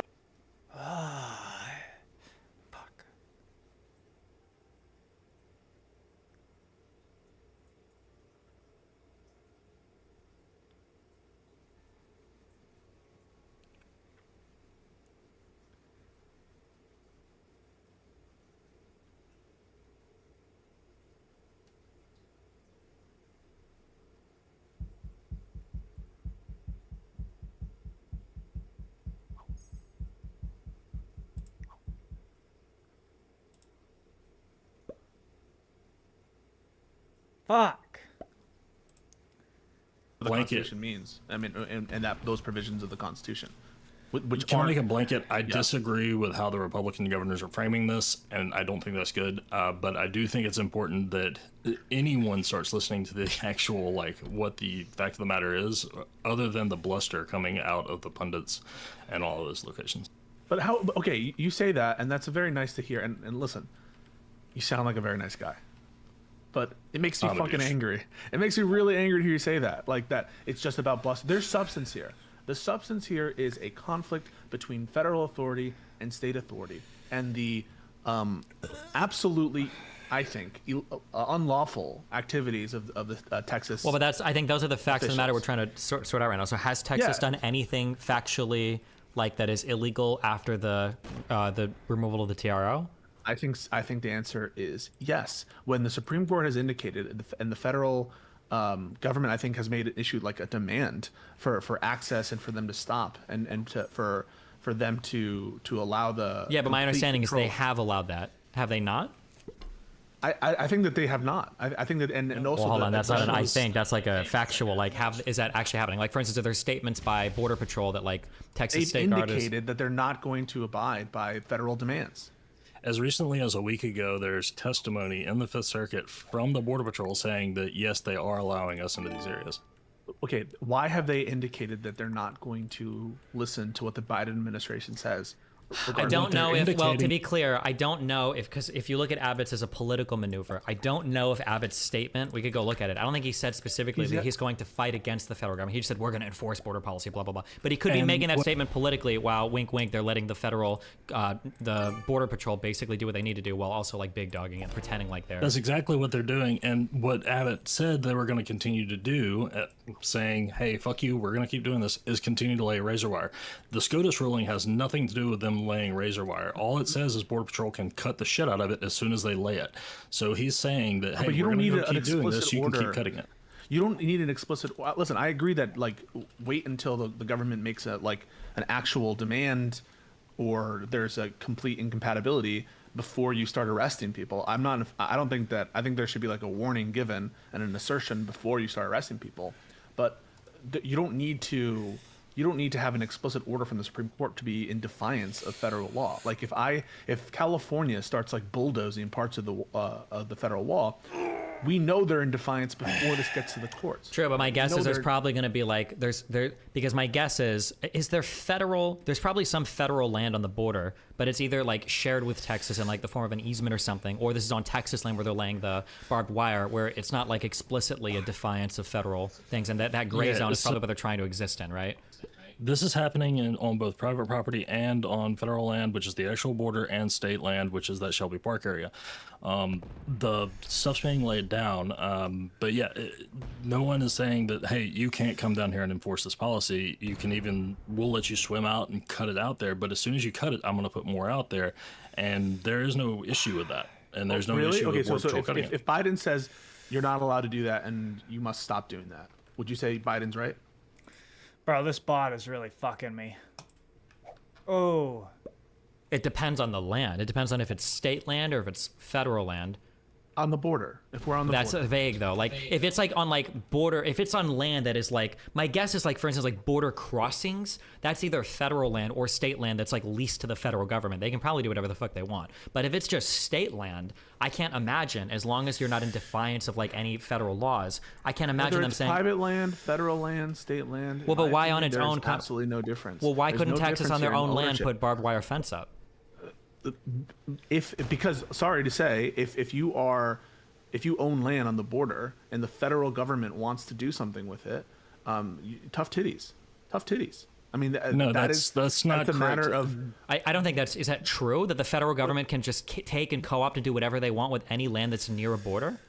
No, anytime that the Border Patrol cuts a fence on the land, anytime they even go on somebody's private property, they have to file several different justification memorandums. They can't just go out and start cutting stuff. There are procedures that And- they require for themselves, 100%. But what I'm saying No, is that's required by law. Okay, law passed by whom? Congress. Yeah. Okay, so that's the federal government putting limitations on itself. To the extent that the Biden administration is following federal law, then that's what wins. The point is the state of Texas has no say here. The state of Texas doesn't get to defy what the federal government wants, so long as the federal government is complying with federal law. Yeah, but the question would be, what is the federal law? What is the federal law that the federal government is complying with? No, and that's not true. Both in the Supreme Court case, the Florida Supreme Court case that went up, and the Texas Supreme Court case went up 2 years ago. The border wire and the fences have been found to be a deterrent, but are not an impediment to immigration. So you can put that up on your private land, and it's not in any violation of federal law. That's already been found by the courts. So let me ask you just point blank: does the state of Texas get to defy the federal government when it comes to federal government enforcement of the border? Can the state of Texas go out and stop a border patrol agent from cutting the fence? No. Yeah. So like, if the federal government, what you're saying is like, under federal law, it's okay to do such and such thing because the federal law allows for non-impediments, or federal law allows for certain things, or federal law requires you to do some procedures before you're encroach on someone's private property. Fine, that's all fine. We can talk about that, and there could be additional requirements that the federal government sets out. But supposing that federal law is at issue, right? And Biden is following federal law, then the federal government wins, doesn't it? Because remember, Governor Abbott is saying, but look at what Governor Abbott is saying, Bayo. Governor Abbott is saying our right to put up this wire and to defend Texas supersedes any federal statute. That's what he said. Agreed? Yes. That's wrong. Wait. So he might be saying that, but the question is it superseding any federal statute? Okay, what you're saying is that it could be the case that Texas is in fact complying with the law. Let's say, for instance, because here's a question. Let's say I'm in Nebraska, and I say I want to defend my country from illegal immigrants, and I go to the border of Nebraska and Iowa, and I make a barbed wire fence. And then the federal government shows up and they say, we're going to take that down. Do they have the right to take that down because they say they're enforcing immigration law? Does that give them carte blanche to take down whatever private property they want in any state? I think that it does. No, it doesn't, because you get to... If you get to the Supreme Court and the Supreme Court says you're allowed to take this fence down, how would it not give them the right? Because I feel like the federal government... At least the fence at issue in the case. Because it's They've not lost federal... those cases repeatedly. And it wouldn't be under federal jurisdiction, no? So in Texas, with the razor wire at issue, does the federal government have a right to take it down, yes or no? If it's not on federal ground, well, wait, why? Why is the answer to that yes? Because the Supreme Court said so. The Supreme Court, on which ruling? On the razor wire at issue in this case, the Supreme Court said Biden can take that down. No. Wait, hang on. The Supreme Court said, and the restraining order said that they can take the wire down, or previously to the restraining order, they can take the wire down in the conduct of their duties for emergency situations and to basically assist people coming over the border. But the Supreme Court didn't make those limitations. No, those is there like an opinion or something I can look place. at real quick? Is there like an actual like? Is there any injunction is there any injunction against the United States government right now as to that razor wire that limits the manner in which they remove it or how they use it? Yes, they have to prove that it is in conduct of their duties, either assisting immigration flow, and that's generally around the ports of entry areas, or in emergency situations. Why don't we have a fucking government website that just lists every single recent Supreme Court thing? It's literally the most important fucking court in our fucking country. Why is there not like an easy way to find these fucking rulings? It made no sense, but yeah, no, there are rules to what they can and can't take apart. Which kind of rules? Federal law? Yes. So when Governor Abbott is suggesting and saying that our constitutional right to defend against invasion supersedes any federal statute. Wait, hold on, wait. There's two. No. Wait, no. Hold on. There's two separate questions. I don't think any of us care about Abbott's statement. Abbott can say, "Fuck the federal government. We're going to do whatever the fuck we want." But the question is he actually breaking a federal law? That's the question. And in what part is it? That's the question, I think. So to the extent that Texas is conducting itself in a manner inconsistent with Supreme Court precedent on the plenary authority of the federal government to control the borders, then Texas is breaking the law. And what Texas is doing is unlawful. And we have a Supreme Court ruling in this case saying that the Texas's attempts to stop the federal government before this occurred, at the very least, was very likely to have been unlawful. No, that's not what the SCOTUS opinion says. The SCOTUS opinion come on. simply says that they can cut the wire. So that is an acknowledgement, right? That the claims by the previous claims from Texas are very likely to be defeated. No, the only Agreed, claim Bayo? that has been found in any of the courts so far that is likely to be defeated is, I think, the Section 702. I'll have to go back and reread the Western District. But the Section 702 saying that the sovereign immunity was waived to actually bring suit. They said that there was likely not jurisdiction to even bring the suit. Fifth Circuit said yes, there was, cited I think 7 cases in which 702 is waived in similar circumstances. But that's what is likely not to succeed in the If the Fifth jurisdictional Circuit did and not procedural grant an issue. injunction based on those claims, why didn't they? Why didn't they release what they decided on? But, no, wait, hang on a second. Answer my question. If you are I wouldn't have taken 5 caffeine pills every day, but like everyone around me, I was consuming the same amount, but it was in disguise. asserting that the claims that weren't granted an injunction are meritorious, why wasn't a injunction issued on the basis of those claims? So an injunction was issued, it was struck down. The injunction was taken away by the... To the extent that there was any relief Supreme. given to Texas, it was struck down. Yes, the injunction was struck down. It's still being allowed to proceed in the courts, though. Okay, yes, but one of the bases of striking down an injunction or issuing a stay on a ruling is likelihood to succeed on the merits. And Hang on. What is being allowed to succeed is the Department of Homeland Security's ability to cut Texas's property. It has nothing to do with Texas's cut the wire, ability yes. to enforce border policy. All of that stuff has been well established for decades in other Supreme Court cases that have reached the merits. So what you're saying is like, well, we haven't totally developed a case such that the Supreme Court has ruled on every potential aspect to this growing crisis. That's true because the Supreme Court hasn't heard all the issues in the case for sure. But that doesn't mean that there isn't well-established precedent about the No, there plenary absolutely is authority of- well-established precedent. Yes, But the what I'm saying, well-established this is an precedent optical is the nothing. federal government rules in issues. No! That's a Fuck! well-established precedent, right? You agree that Donald Trump had the right to build border fencing? Absolutely. Bro, what the fuck?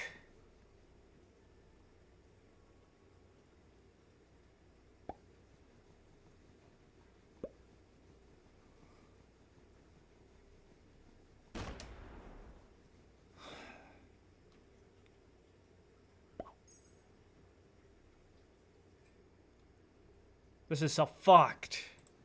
Yeah, and he had the right if he needed to take some down in an For the area. record, I don't assuming like he. Okay, but assuming that he This had. this person botting out really fucked me.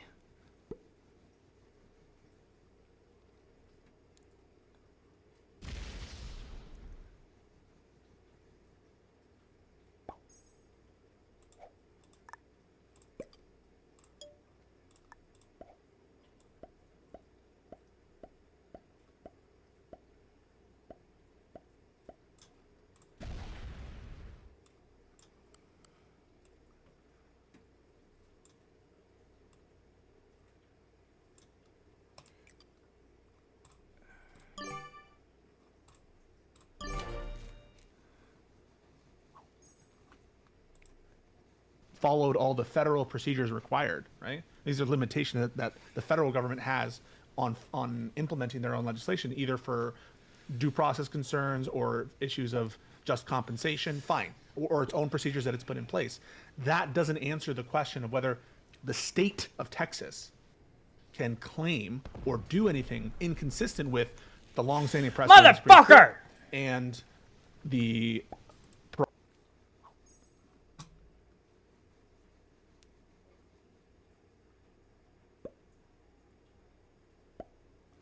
What the fuck?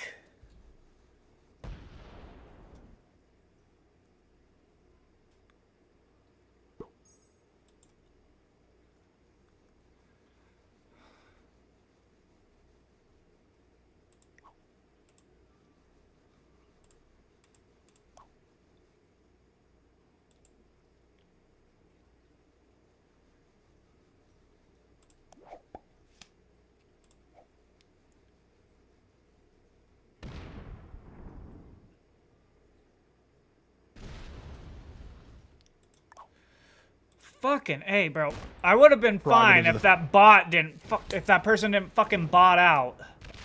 Fuck!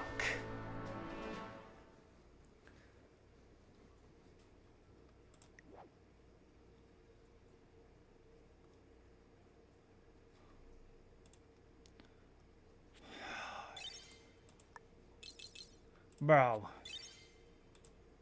This is fucking me so. What is a why can't I win right now? I'm on like the worst fucking loss streak I've ever had. It's stressing me out.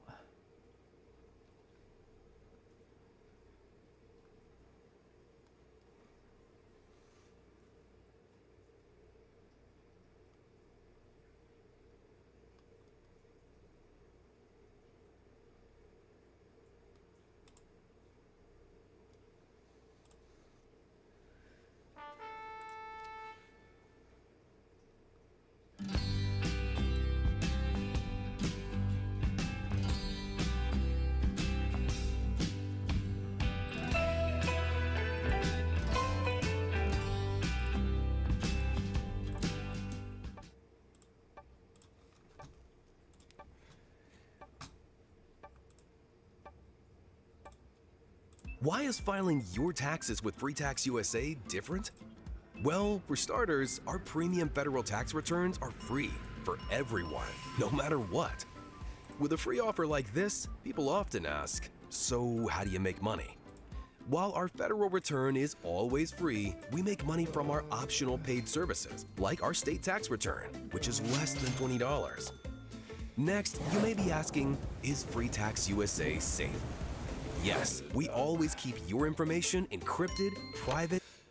This is Fronton Island, located right on the Texas border with Mexico. Local law enforcement call it the single most dangerous point in the region. For years, cartel gunmen have used it to traffic illicit substances, weapons, and people. Just as the sun was rising on October 9th, 2023, dozens of Texas Rangers locked and loaded their M4s, donned their body armor, then jumped into a convoy of ATVs. Then they pushed south into the island. 3 bomb squad teams were standing by, prepared to remove any explosives the Rangers might find. This is because the poor visibility in the dense foliage on the island has led to it becoming a stash site for drugs, duffel bags filled with assault rifles, and even improvised explosive devices.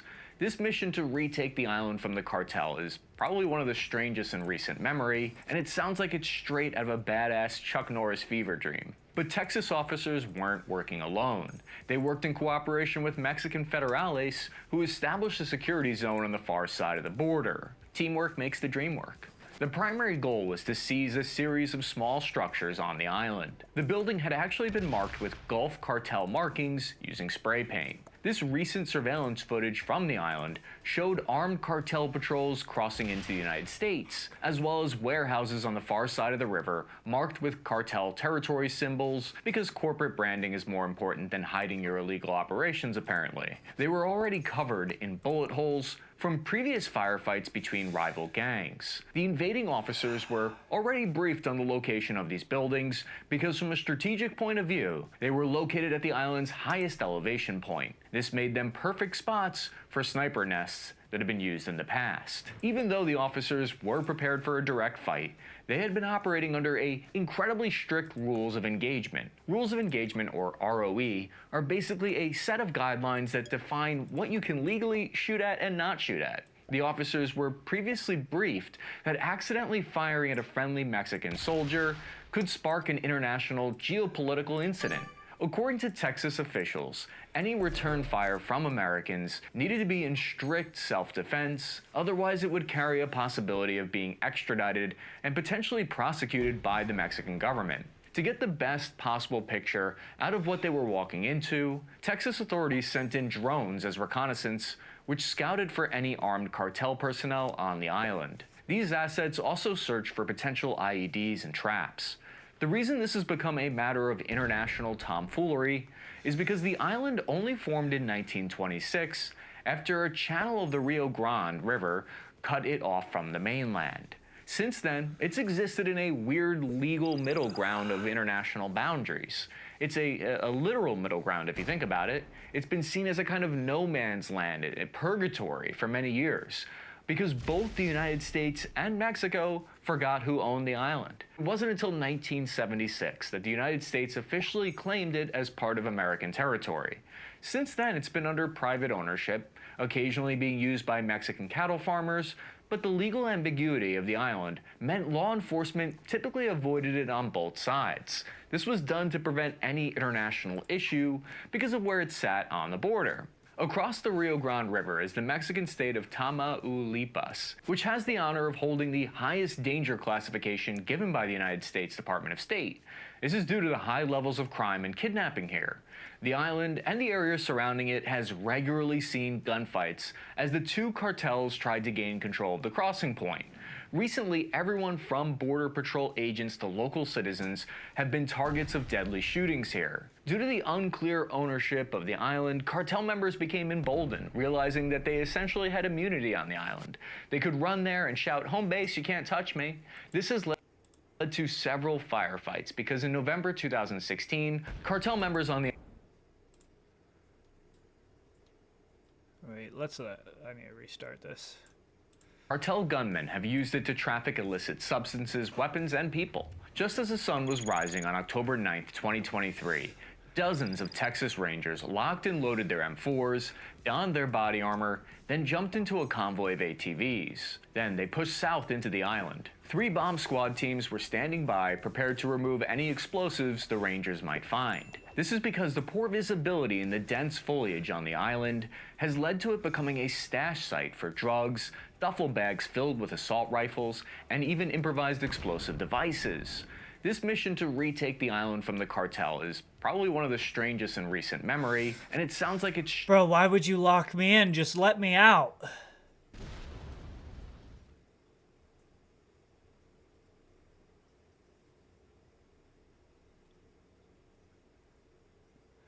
Please, just let me out. Now move that 5 down to here. Please. Oh, thanks.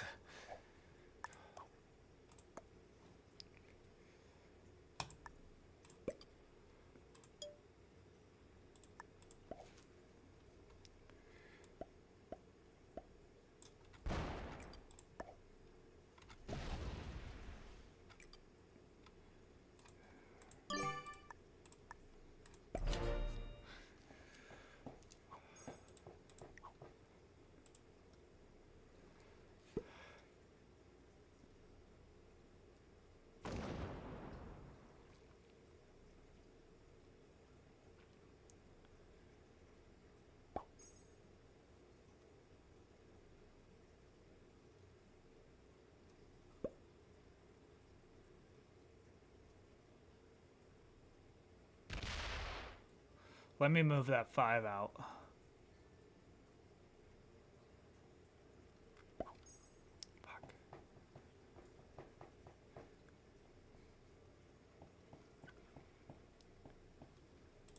Straight out of a badass Chuck Norris fever dream. But Texas officers weren't working alone. They worked in cooperation with Mexican federales, who established a security zone on the far side of the border. Teamwork makes the dream work. The primary goal was to seize a series of small structures on the island. The building had actually been marked with Gulf cartel markings using spray paint. This recent surveillance footage from the island showed armed cartel patrols crossing into the United States, as well as warehouses on the far side of the river marked with cartel territory symbols, because corporate branding is more important than hiding your illegal operations, apparently. They were already covered in bullet holes from previous firefights between rival gangs. The invading officers were already briefed on the location of these buildings because from a strategic point of view, they were located at the island's highest elevation point. This made them perfect spots for sniper nests that had been used in the past. Even though the officers were prepared for a direct fight, they had been operating under incredibly strict rules of engagement. Rules of engagement, or ROE, are basically a set of guidelines that define what you can legally shoot at and not shoot at. The officers were previously briefed that accidentally firing at a friendly Mexican soldier could spark an international geopolitical incident. According to Texas officials, any return fire from Americans needed to be in strict self-defense, otherwise it would carry a possibility of being extradited and potentially prosecuted by the Mexican government. To get the best possible picture out of what they were walking into, Texas authorities sent in drones as reconnaissance, which scouted for any armed cartel personnel on the island. These assets also searched for potential IEDs and traps. The reason this has become a matter of international tomfoolery is because the island only formed in 1926 after a channel of the Rio Grande River cut it off from the mainland. Since then, it's existed in a weird legal middle ground of international boundaries. It's a literal middle ground if you think about it. It's been seen as a kind of no man's land. The stock market is open for nearly 7 hours a day, but don't even think about trading it after. Hi, I'm Dave Aquino, and I help ordinary people go after their retirement goals sooner by teaching them how to master the retirement trade. This is a special trade designed to be used every morning between 9 a.m. and. Why this window? Well, land at purgatory for many years, because both the United States and Mexico forgot who owned the island. It wasn't until 1976 that the United States officially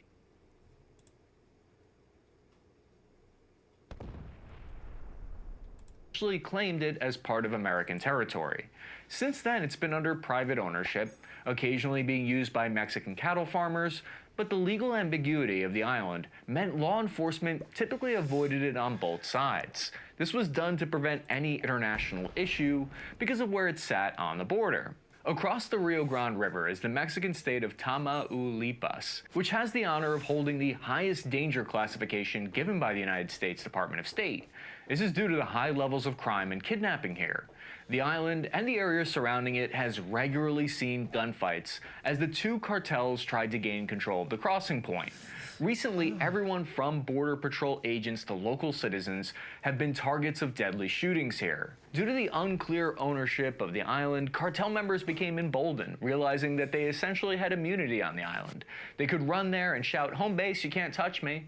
This has led to several firefights because in November 2016, cartel members on the island fired on Texas Department of Public Safety agents who were surveilling these cartels. They even wounded one of the officers in the firefight. A few years later, in 2019, Border Patrol agents took small arms fire from an automatic weapon that fired at least 50 shots at the patrol boat on the Rio Grande. All of this happened right near the site where the infamous incident happened, where American tourists were shot in the crossfire of a cartel firefight in 2023. This isn't even to touch on the fact that bodies are frequently found here and police are often called to respond to reports of shots fired. Texas officials claim all these explosions and gunfires were likely done as an intimidation tactic to deter American incursions onto the island. Mike Salinas is a 30-year-old veteran of the U.S. Border Patrol, and he explained that despite the island being legally part of Texas, the general theme was, let's not get on there and find out, because the optics of the whole thing might open up a big old Pandora's box of holy moly. This is because local governments on both the United States and Mexican side largely stay away from this island, possibly due to its dubious territorial status. But from the cartel's perspective, the geography and location made it an obvious, perfect choice for smuggling and gun running. The island sits squarely between the territories of two major cartel groups operating in northern Mexico. You got the Gulf Cartel and the Cartel del Norte, or CDN. Both of these have a long rap sheet of crimes that spill over into the United States, using extreme violence to gain and protect their criminal territory. Part of the reason this is such a hot spot is because of the geography of this area. There's 160 acres of densely wooded island that provide cover and concealment for the cartels. It's also a pretty remote location, with the closest town having a population of only around 180 people. But this has remained an issue for decades. All of these factors combined left Fronton Island an even more exposed target for cartels to operate. Geographically, it sits at a lower point on the Rio Grande, with shallow crossings that make it easier to cross. Other parts of the Rio Grande are much more dangerous to cross at. We've seen recent reports of people drowning attempting to get through. Leading up to the island from the south are paved roads and pathways that feed directly to the crossing areas, helping facilitate cartel movement. Fronton Island reaches a high point of 177 feet in elevation. What that means is, from a tactical point of view, is that it blocks any view or noise from Mexican crossing points and serves as an excellent lookout point into the United States, allowing you to monitor any border patrol activity. A typical strategy observed was that the cartel lookouts would use the island to scout for any American patrols in the area. Once the coast was clear, drugs, guns, and people would then be pushed across the river.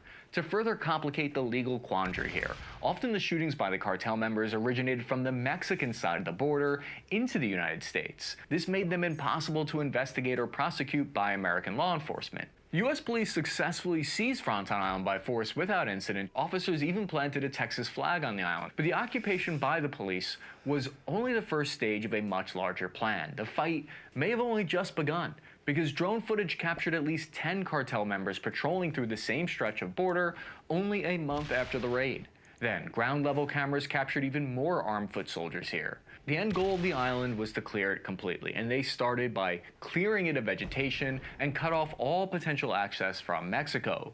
The Texas Department of Public Safety, who headed the operation, made the all clear, which green-lighted National Guard horizontal construction troops from the 176th Engineer Brigade to bring in their heavy equipment. They laid down over 1.5 miles of razor wire to stop cartel freedom of movement here. They immediately started stripping Fronton Island of the foliage, ripping up trees, and removing brush. And there are now regular patrols by National Guard units under Operation Lone Star. Despite the regular breaches across the river, U.S. Border Patrol has been unable to effectively police the area, especially in recent years. This is partly because the migration crisis that started around 2021 has pulled a majority of Border Patrol agents to more densely populated areas to deal with massive migration crowds. So in 2023, 2.5 million encounters of migrants, both legal and illegal, were recorded. Though this number doesn't include those that successfully entered into the United States without being apprehended or noticed by Border Patrol. This has created a security and humanitarian crisis at the border. Migrants attempting to enter the United States were often used as mules for carrying contraband and escorted across the border under armed guard by members of the cartel. These people were charged as much as $8,000 to safely cross. This was compounded by the coronavirus outbreak in 2020 and violent political outbreaks across South America and the Caribbean. People were seeking to escape poverty and trying to find new opportunities in the United States. But adding to this was President Biden's expansion of the temporary protected status eligibility for those crossing the border, as well as a loosening of Title 42 expulsions. In short, all this meant was that the risk of entering the United States illegally had a lower threat of immediate deportation. The early morning raid was actually part of a much larger strategy across the border aimed at curtailing cartel activity. Texas Governor Greg Abbott has recently ordered the National Guard and police force to take steps that conflict with orders of the national level given by President Biden. We recently saw Texas National Guard members ordered to take over Shelby Park in a similar incident where there was a belief that the border was not being protected at the national level. American efforts of battling the influx of cartel activity. It's gonna put me in the negative, but I am going to kill purple. Because then at least I'll have a fucking territory.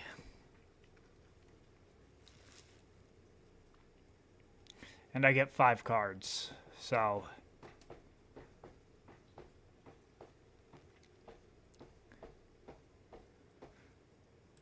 Activity over the border has recently been expanded. By 2021, illegal border crossings into Texas had risen 278% versus the previous year. And so the state launched Operation Lone Star in response. This was a comprehensive effort which included multiple state agencies and thousands of Army National Guard soldiers deployed along the border. To date, this has led to nearly 500,000 apprehensions at the border. However, cartel violence along the border has only increased, prompting more efforts to stop it. The state of Texas has received the brunt of cartel violence, and for obvious reasons. Its over 1,200-mile border with Mexico creates a security and humanitarian nightmare. The topography along the stretch varies significantly from deserts to mountains, river valleys, and plains, making it difficult to guard and easy to exploit by cartels. Border agents are forced to spread resources thin on assets that assist them in traversing the area, like ATVs, trucks, boats, and even horses. This is done at the cost of using more personnel and surveillance methods. Despite this, some areas of the border are still simply impassable on the American side. This adds another difficult aspect to the situation, because it means there's an international and cross-border activity that the U.S. has little to no control over. Many areas will have large population centers on the Mexican side of the border and little to no infrastructure on the American side, making them ideal places for launching points into the U.S. Despite federal loosening of border crossing restrictions, Texas State Governor Greg Abbott has continuously pushed for increased patrolling and funding towards the issue, Fronton Island being a primary target in this effort. Though executed by law enforcement, the operation to seize the crossing was conducted like a military operation. Fronton Island is not an isolated objective. Texas Department of Public Safety acknowledges that there's a very strong possibility that's only part of a prolonged island hopping campaign. Fronton Island wasn't even the first island to be seized by Texas law enforcement. Two small islands approximately 90 miles to the northwest near Eagle I might Pass, get Texas, killed now. were seized Fuck. near the official border crossing I lost in way order to more help than I wanted mitigate to, illegal but- border crossings. As Texas continues to ramp up its own efforts to curb the border crisis, legal issues between state and federal governments continue to arise. While working towards the same goal, state law enforcement and federal border control have recently begun to clash over permissions and authorities. get killed Eagle here? Pass, where the first two islands were seized, is now the grounds of a political standoff between President Joe Biden and Texas Governor Greg Abbott. A recent seizure of a public park by National Guard soldiers sparked controversy after they denied access of the area to Border Patrol agents. Ultimately, this comes down to differences in migration prosecution I didn't at the think state I was and federal gonna. levels. I didn't think I was gonna go that far into the hole there, but it's kind of worth it. As long as red or blue does not kill me. Blue could US definitely Supreme kill Court- me. Red might kill me. But blue has a clear shot of killing me. I really hope blue doesn't kill me. Red's not gonna kill me. Sick. Court is being tied into the situation No! regarding the razor wire established around Don't make the it park, easier for which re- Border Patrol agents were seeking to cut through in order to process immigrants already across the border. Whether or not this issue will be resolved soon will likely define if future island operations will be able to For take Blue to place kill me. and what kind of legal parameters will be set. Fronton Island could be the last or one of many occupations. One thing is for certain though, no one is going to miss these cartel gang members. For updates on this story, follow me on Instagram at Cappy Army. Please slap the like and subscribe button to send this report to more people. I'm your average infantryman signing off on this net. They're not Time gonna now. kill me. Oh, thank you. Whew. I had just started as an engineer working on the International Space Station. And I remember thinking, how are we ever going to do this? How are we going to assemble something that's over a football field in length? It takes 52 computers just to operate it. And then I sat down with some really smart engineers, and I just thought, aha, there is a plan. And it starts with systems engineering. The course that MIT is offering with NASA, Boeing, and other partners will bring together knowledge, examples, and a crystallized way of understanding where systems engineering and systems architecture are going. Our intent was to put the state of the practice on display and develop a mode of engagement that was going to be... You're about to witness a rare instance where Jordan Peterson and Ben Shapiro are in the same room, and Peterson takes this opportunity to really press Ben on Christianity, which leads to a really interesting discussion about Jesus. I'm going to let this one play out, then I'm going to give my thoughts on the back end. Let's get into it. This is where I think we could have an interesting conversation about the relationship between Judaism and Christianity. So there's an idea in Christianity, which is I think the central idea, which is that you need to face the potential for malevolence that exists within you and in the world. So that's Christ's confrontation with the devil in the desert, with Satan in the desert. You have to come to terms with that malevolence. That's part of existence. And you have to voluntarily accept the burden of suffering. And so that's the acceptance of the cross. I didn't Okay, so mean you to take on search that, that. you say the suffering So there's an idea that Christ is a messianic figure because he took the suffering of the world onto himself. And what that means to me is that he was someone, speaking conceptually, who decided that the suffering of the world was his responsibility, and that that's what you're supposed to do. You're supposed to decide that that's your responsibility. You take that on as a burden. You do the same with the malevolence. So when you read history, you read history as a perpetrator, right? Maybe you also read it as a victim, but you certainly read it as a perpetrator. And then that's on you. Okay, so then the question is, what happens when you do that? And I would say the answer is two things, is that, first of all, it starts to force you to develop, like to learn what you need to learn in the world and to absorb the information that would enable you to start to face the suffering and to rectify it. So that forces you to become a more competent person, and that's the socialization part that you thought of as so important. But then there's a secondary thing that happens too, which is that taking on that additional stress and demand voluntarily transforms you biologically, because within your genetic structure, let's say, there's all sorts of potential, but that won't be unlocked unless you place yourself in a position where the demands necessitate it. And so by following that pathway, truth, let's say, the acceptance of suffering and the confrontation with malevolence, so that's the heaviest load that you could take on, then you actually produce a psychophysiological / spiritual transformation in yourself that matures you into like the representation of the Father on earth. That's why that's how that lays itself out. Okay, so I'm glad he got us here, because the question that I said to you, there was only one thing I said to you guys before we started, that I wanted to get to something about most of the lectures that when we're doing these things, you're usually talking about the Old Testament. Now, obviously, you're an Old Testament guy. I'm Bonvay. But my question was, do you think that Ben, or just people that believe in the Old Testament exclusively, are missing something? So you just laid out a case of something that potentially is missing there. Do you think that is a fair argument? Well, what I'm going to argue is that what you just said is fundamentally unchristian, in the sense that you're saying that everyone is supposed to imitate Jesus,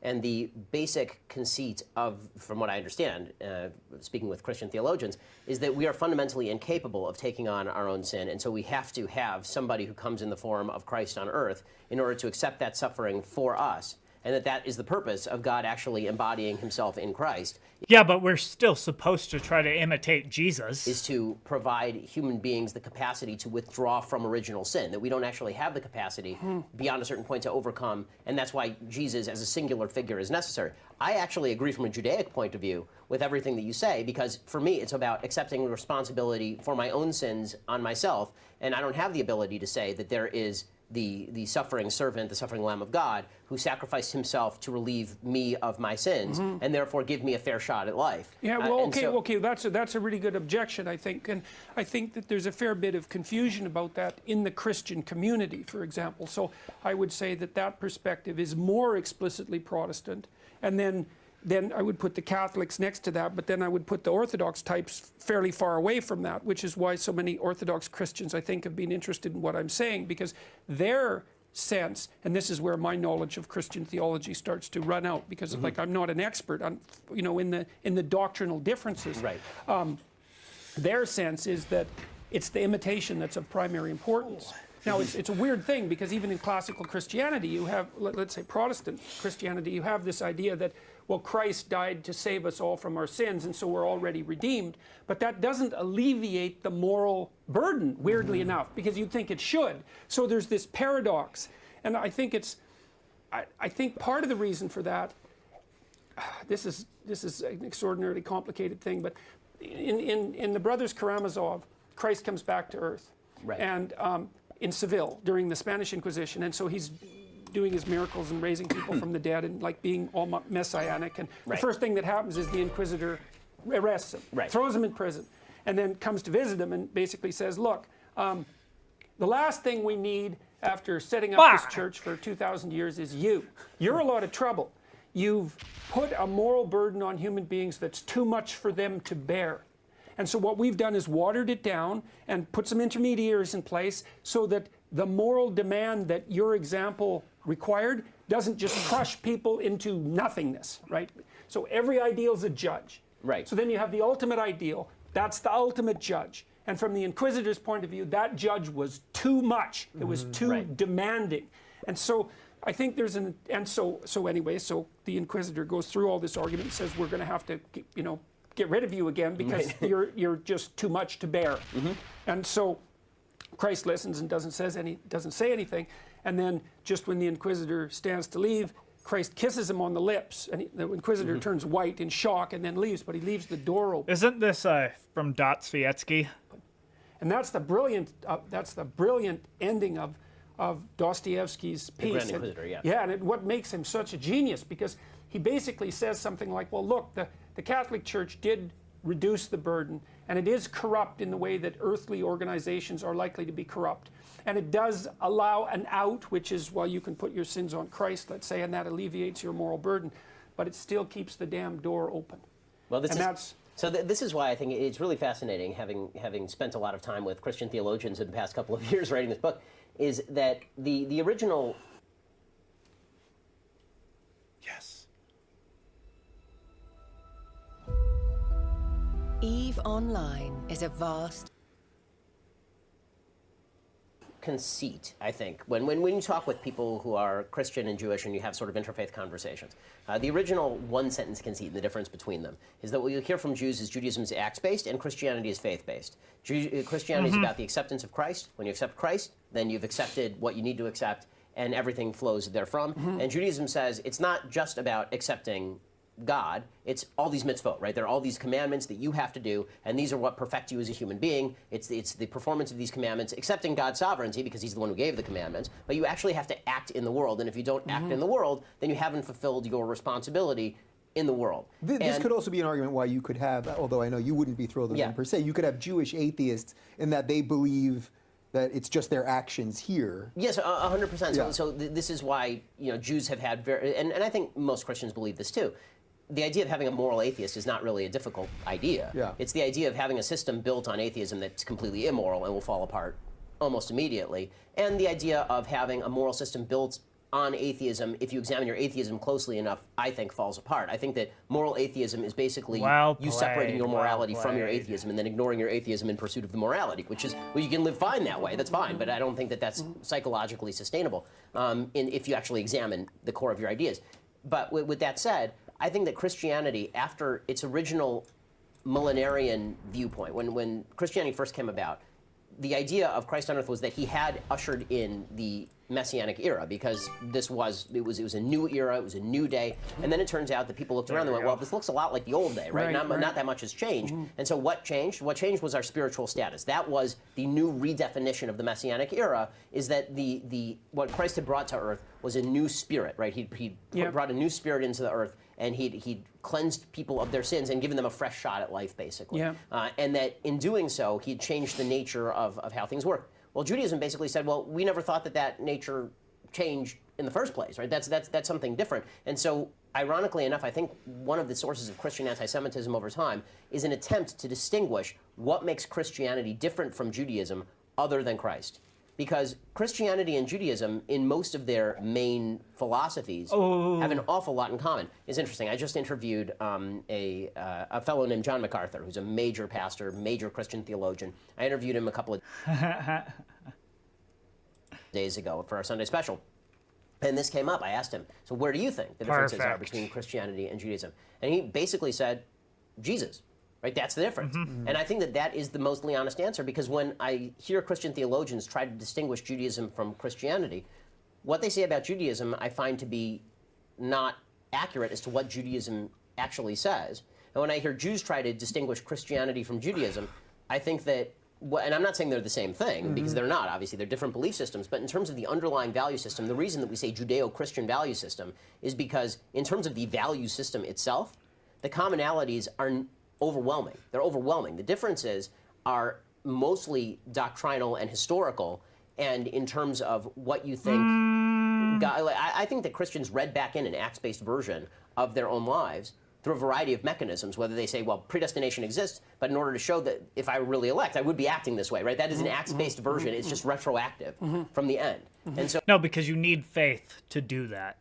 This is why if you say to a Christian, so you really believe that you can lead a terribly dissolute, awful, terrible life, but if you believe in Christ with the full fiber of your being, you're going to heaven. And they'll say, and many of them will say yes, but then you say, but what makes a good person? And they'll say, right, not, but if, and Right, what it's they the always actions. add, but if you believe in Christ, you wouldn't do all those things. No. So it seems like Ben Shapiro, he's saying a lot of the right things here in these interviews, but he keeps squirming through the discussions and ignoring the central issue, which he even addressed. He said it's Jesus. That's the distinction between Christianity and Judaism. And he keeps squirming and ignoring the glaring evidence for Jesus, which is the Old Testament messianic prophecies that predict Jesus' coming. So real quick, we're going to watch a powerful moment where the guys at Tree of Life Ministry go to Israel and share the best prophecies about Jesus' coming to Jews. Check it out. כתוב בדניאל פרק ט' שהוא חייב לבוא לפני חורבן בית המקדש השני. אז בעצם זה היה ב-70 לספירה. המשיח היה חייב לבוא לפני זה, לפי התנ"ך. כתוב גם במיכה ה' שהמשיח הזה ייוולד בבית לחם. וגם כתוב בישעיהו, מה שקראנו עכשיו, ישעיהו נ"ג, שהעם שלנו נדחה אותו בהתחלה. One sec, I need to read this. A powerful moment where the guys at Tree of Life Ministry go to Israel and share the best prophecies about Jesus' coming to Jews. Check it out. כתוב בדניאל פרק ט' שהוא חייב לבוא לפני חורבן בית המקדש השני. אז בעצם זה היה ב-70 לספירה. אז המשיח היה חייב לבוא לפני זה, לפי התנ"ך. כתוב גם במיכה ה' שהמשיח הזה ייוולד. Michael says that the Messiah would be born in Bethlehem. ילד בבית לחם. וגם כתוב בישעיהו, מה שקראנו עכשיו, ישעיהו נ"ג, שהעם שלנו נדחה אותו בהתחלה, ושהוא יסבול וימות. וכתוב בפסוקים אחרי זה, It is in the next verse that after he would rise from the אחרי dead. שהוא ימות הוא יקום לתחייה, ואז כתוב שגויים רבים יקבלו אותו, והם יכירו את אלוהי ישראל בגללו. אז עכשיו, מהתיאורים הללו, מהתנ"ך, יש מישהו בהיסטוריה שהגשים את הדברים האלה? I'm not fucking attacking Red because you want to. What's going on here between you and Red is good for me. אני לא יודעת. לא, לי לא ידוע. לך ידוע?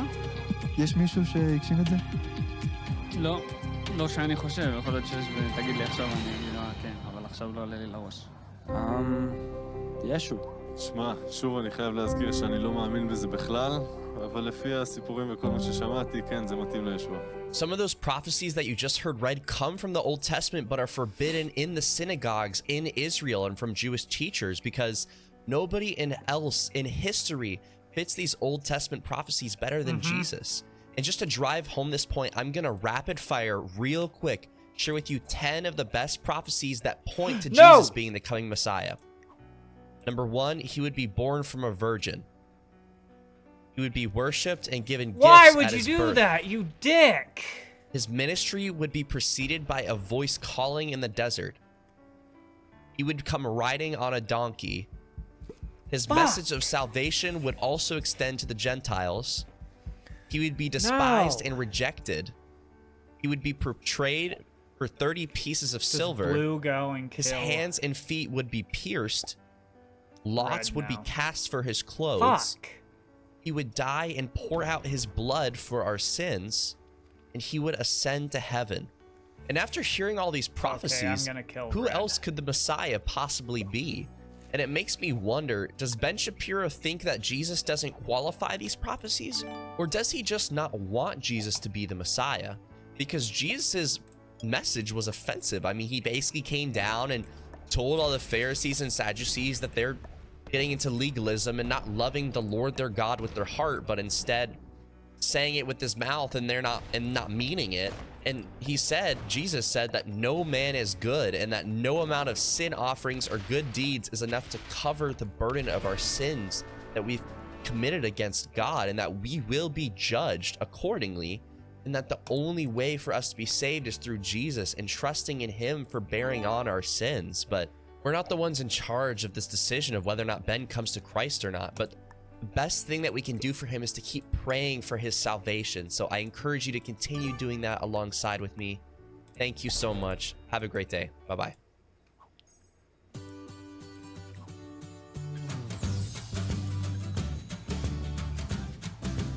Bro, these bot outs are really fucking me.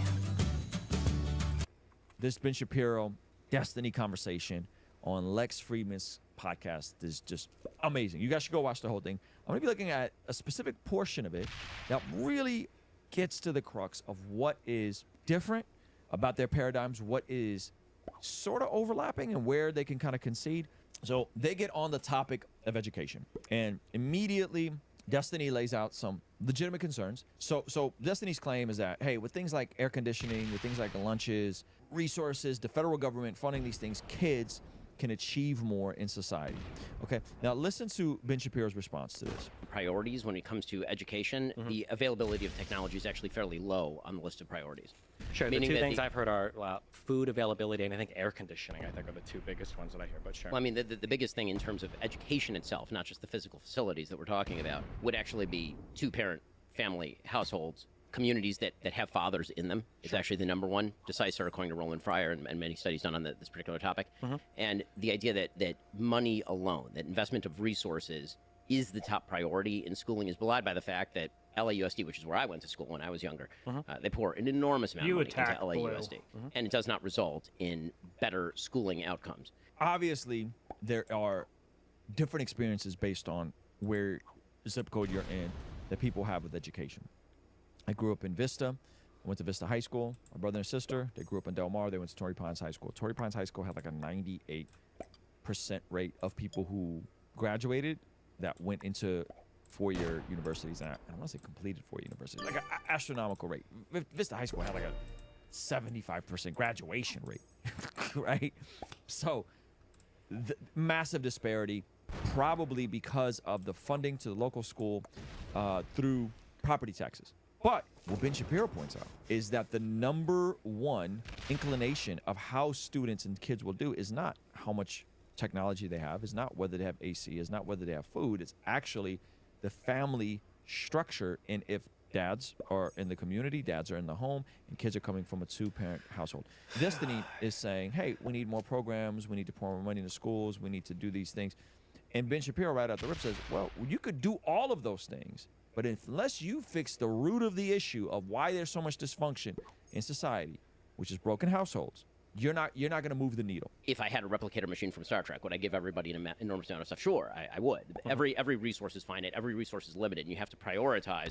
Again, I think that the question is again, the chief injustice when it comes to education on the list of injustices is lack of availability to technology, or that it's a funding problem. I just don't think that's the case. Sure, and I can half agree with you there, but I don't think any amount of changes in the schools will create two-parent households. I totally agree with you. So that's why I think that the fundamental educational problem is not, in fact, a schooling problem. I think that it pre-exists that. It pre-exists that. That's good. Now, I feel like this is kind of the conservative merry-go-round where it's like, what can we do to help with schools? So two of the things that I've seen, I think, that are usually brought up in research is one is air conditioning, that children in hotter environments just don't learn as well. And then the second one is access to food. So like kids that are given like a breakfast or a lunch that's provided at school, like increases educational outcomes. Now, I agree that neither of these things might be determinative in like, well, 20% of kids were graduating and now 80% of kids are graduating. Do you think there should be like some minimum threshold or minimum baseline of like, at the very least, every school should have a non-leaky gym, or every school should have,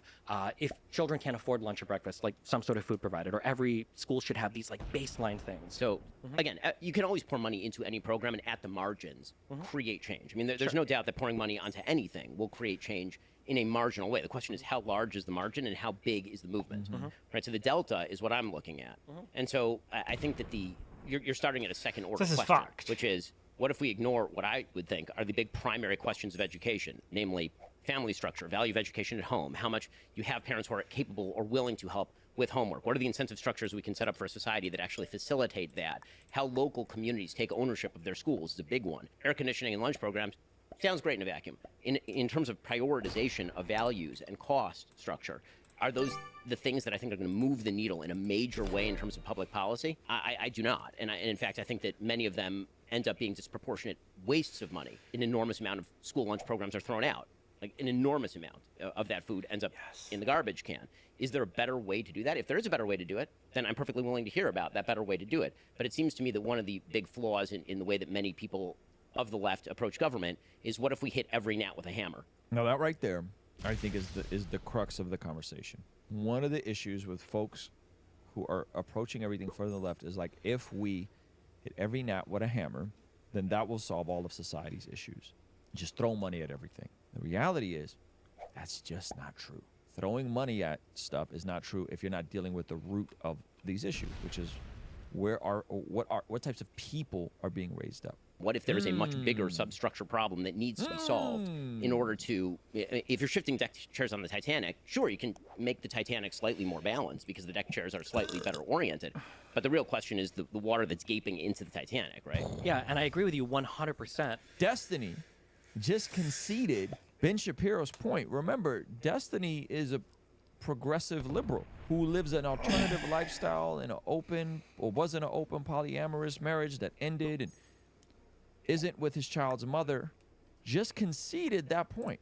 It's fascinating, isn't it? Well, sure, but so like here would be the merry-go-round. I would say that like there is a minimum funding for schools that I think would help children, and then we go, well, the thing that would help them the most is two-parent households. And I go, okay, well, two-parent households actually aren't the problem. The issue is access to things like birth controls, that people don't have children early on. No. And it's like, but the issue isn't actually birth control. The issue is actually you need a certain amount of money to move out early and to get married and then to have a two-parent household. So it's actually like economic opportunity. No. Well, it's not. No, just two-parent households. If Light knew how to play, he could win this, like, right now. Almost. Nope. Just two-parent households. Now watch how they dig deeper into two-parent households, how much that's shifted, how much the society has changed, and a lot of these issues literally coming down to two-parent households. The vast majority of people in this country with kids used to be married. The vast majority of people with kids in this country now are not married increasingly. But a lot of those things in terms of resting on whether or not people get married have to do with financial decisions. Do you have the money? People are worse off now than they were 50, 60 years ago when the marriage rates were higher. People are delaying the start of their careers because education is going to be increasingly important. In other words, people are richer now and they have more education now, and yet they're having more babies out of wedlock now because they're richer and have more education. I'm saying that... Wow. From this moment, Ben just kind of just controls the entire conversation because he just reinstates his things, reinstates the questions, right? So people get more education, they make more money, but they have more kids out of wedlock. Make it make sense. It doesn't make sense. Who says that you can't get married while pursuing an education?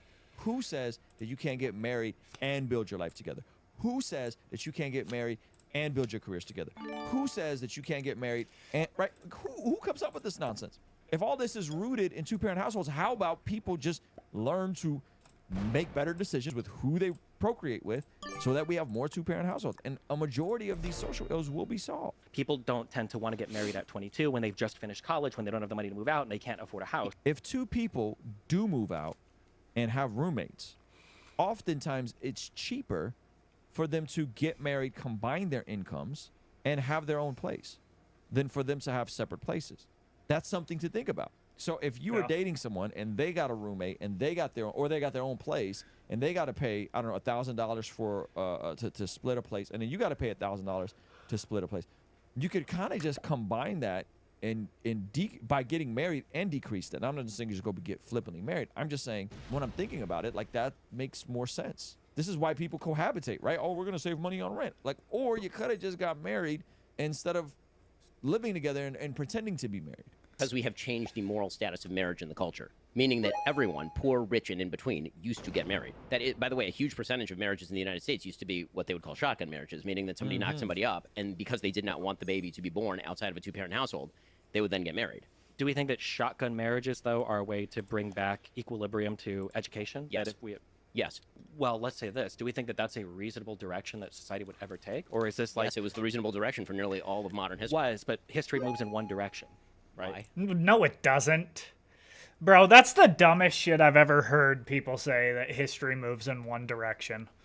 Because of time. He said, why? Why? Who says?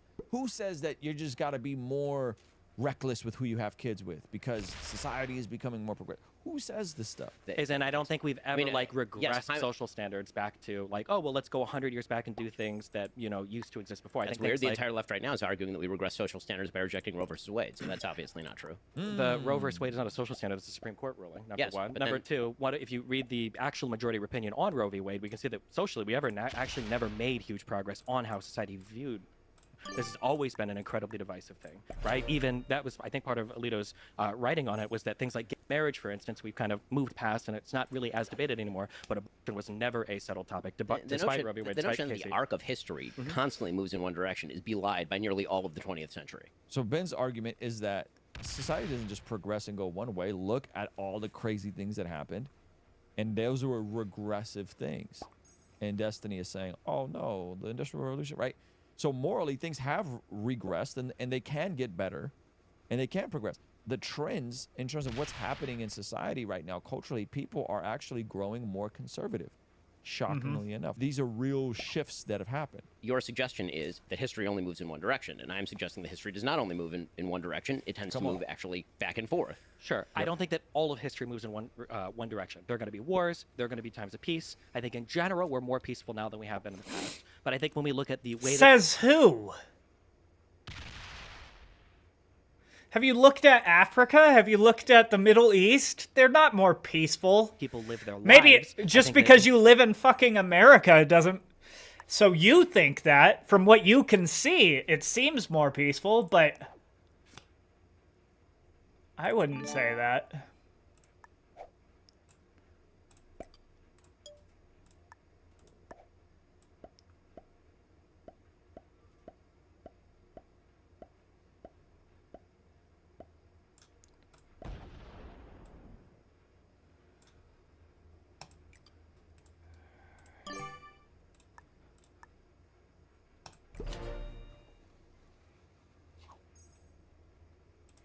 we tend to move in a certain direction socially. So when it comes to things like racism, or when it comes to things like slavery or women's rights, I think that there are two huge things that probably aren't changing in the US, and one is access to contraception, and one is women working jobs. I think that these two things are probably huge things that are moving us off of shotgun marriages or getting married very early on. Yeah, I would say those are two bad things. More highly educated people, as you were saying, tend to get married more. So if the idea is that women getting an education somehow throws them off marriage, it's the opposite. Oh man, did you guys catch it? Did you guys catch how he caught him in that trap? You're saying that people who are more educated and more this and that they don't want to get. No, it's actually people who are more educated and make more actually end up getting more married. Is that actually? I mean, they do have less kids though. Ladder. People tend to be married more than they are lower down on the educational ladder. I would say that they have less kids though. That's for sure. If you're a high school graduate, you're less likely to be married than if you're a postdoc. I agree with you, but that's because one of the biggest precursors to getting married is having like a level of economic stability. So as people get more educated, they obtain this economic stability, and then they're in a more comfortable position to explore more serious relationships. There's another confound there. I mean, the confound is that people in stable marriages tend to be the children of stable marriages. And oh, yes! Break that cycle, which is to create a stable marriage, and that is something that is in every... Come on, Ben. One's hands. Again, this notion that it is somehow an unbreakable, unshatterable barrier to get married and have kids. Yes. I don't understand where this is coming from. Why is it's coming from guys like Alex O'Connor, atheists who believe that we needed something to mix up the board like that. Your feet are planted in cement. You're biologically hardwired, and if you just have a higher sex drive, you're just gonna screw anything you could screw. You're gonna have babies with multiple women. And you can't you can do what you will, but you can't will what you will. That's where it's coming from. It's coming from a sense of fatalism. I don't know if Destiny believes in free will. Destiny's an atheist. I don't know if he believes in free will. I do know that that there is a correlation. Let's see what happens here. What happens here? Yes!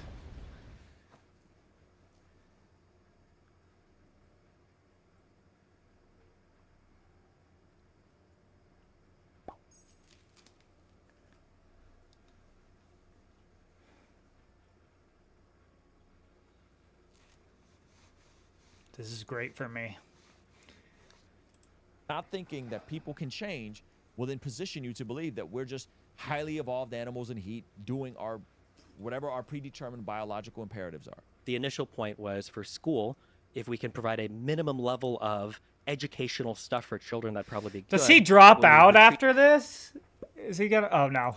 Back to, well, it has to be the families that are fixed first. Fixing families is a multivariate problem. When it comes to the actual problem of education, what I object to in the political sphere, and this happens all the time, is everybody is arguing on top of the iceberg about how we can move the needle. That's right. 0.5 percentage points, as opposed to the entire iceberg melting beneath them. And we just ignore that. And we pretend that that's just, sort of the natural consequence of things. The arc of history suggests that people are never going to get married again. Well, I mean, actually, what the arc of history suggests, realistically speaking, is that the people who are not getting married are not going to be having kids.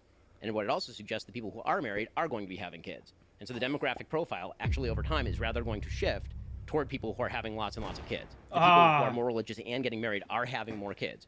And so if you're talking about the arc of history shifting toward marriage, I would suggest that actually demographically, over time, long periods of time, not over one generation, over long periods of time, the only cure for low birth rate is going to be the people who get married and have lots of kids. I don't necessarily disagree with any of that. I think that there are good conversations to be had about people getting married because stable families produce stable children that are less likely to commit crime, that are more likely to go to school, that are more likely to be productive members of society, et cetera, et cetera. I'm not going to disagree with you on any of that. All of that is true. It's just frustrating that sometimes when you bring up any problem, all of it will circle back to other things that makes it seem like we can't make any progress in any area without fixing In something. what way? I mean, I literally just told you that on the local level, I'm fine for people voting for air Yeah, but so conditioning for instance, on the local level, so for school funding is done, I think, generally per district. So what do you do when you have poor districts that can't afford air conditioning for their schools? I mean, the idea there would be that presumably if the society, meaning the state, and I generally don't mean the federal state, I mean like the state of California, for example, decides that everybody ought to have air conditioning, people will vote for air conditioning, and that's perfectly legal. And I don't think there's anything morally objectionable about that per se. Cool. What you would do if you were blue? Not that. Nope, not that. You would go boom, boom. You would have hit that 3 right there. Oh! He escalated it. Ooh. This is very nice. Very good for me. Is he gonna slam him? Boom, I win. Finally. Does he not even kill?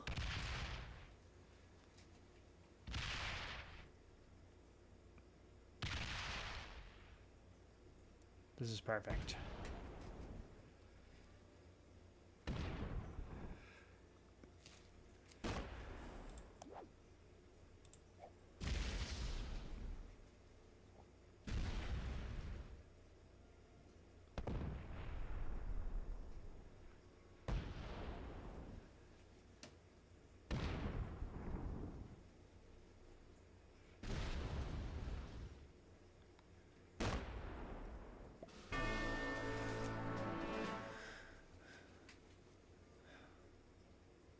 Now let's see what happens.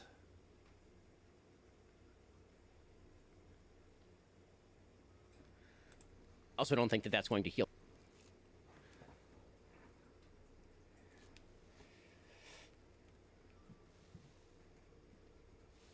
Oh.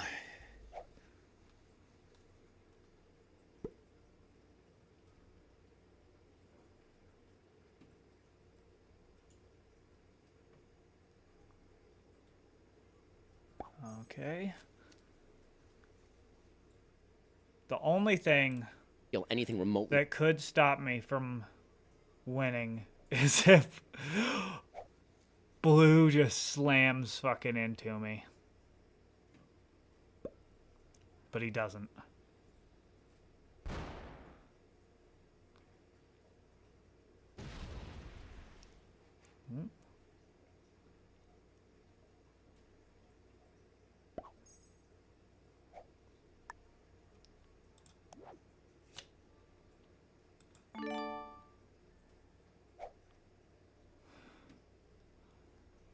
I think I have enough to where I just win. He's got his stack locked.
Boom.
Boom. Like the central problem. Sure, and I I think that agree. what tends to happen in terms of government is people love arguing about the problems that can be solved by opening a wallet, and nobody likes to solve a problem by closing their legs. Sex life to one person, for example, or having kids within a stable religious community. Like the things that actually build on. society, the problems they want to look at are the problems that are solvable by government.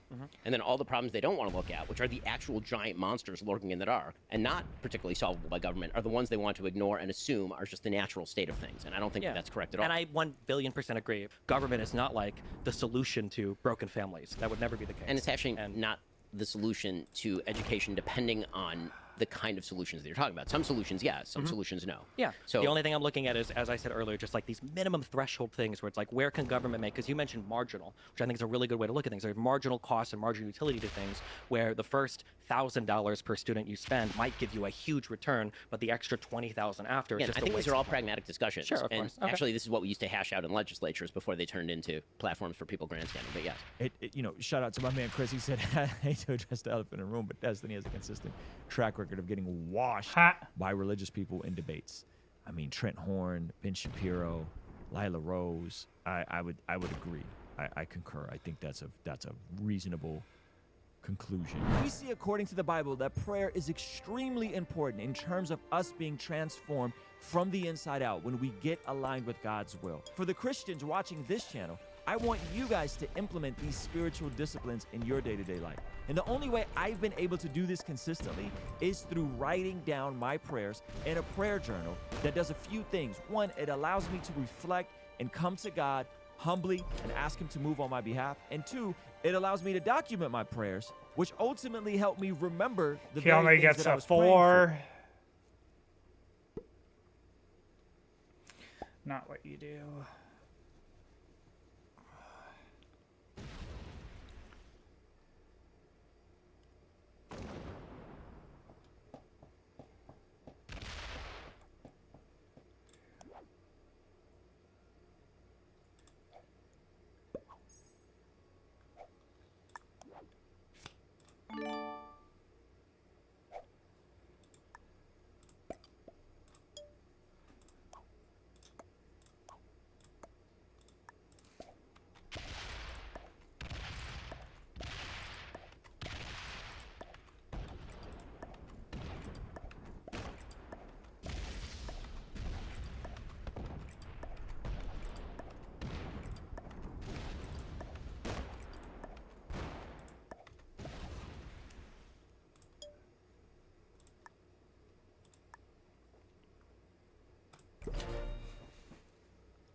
There we go.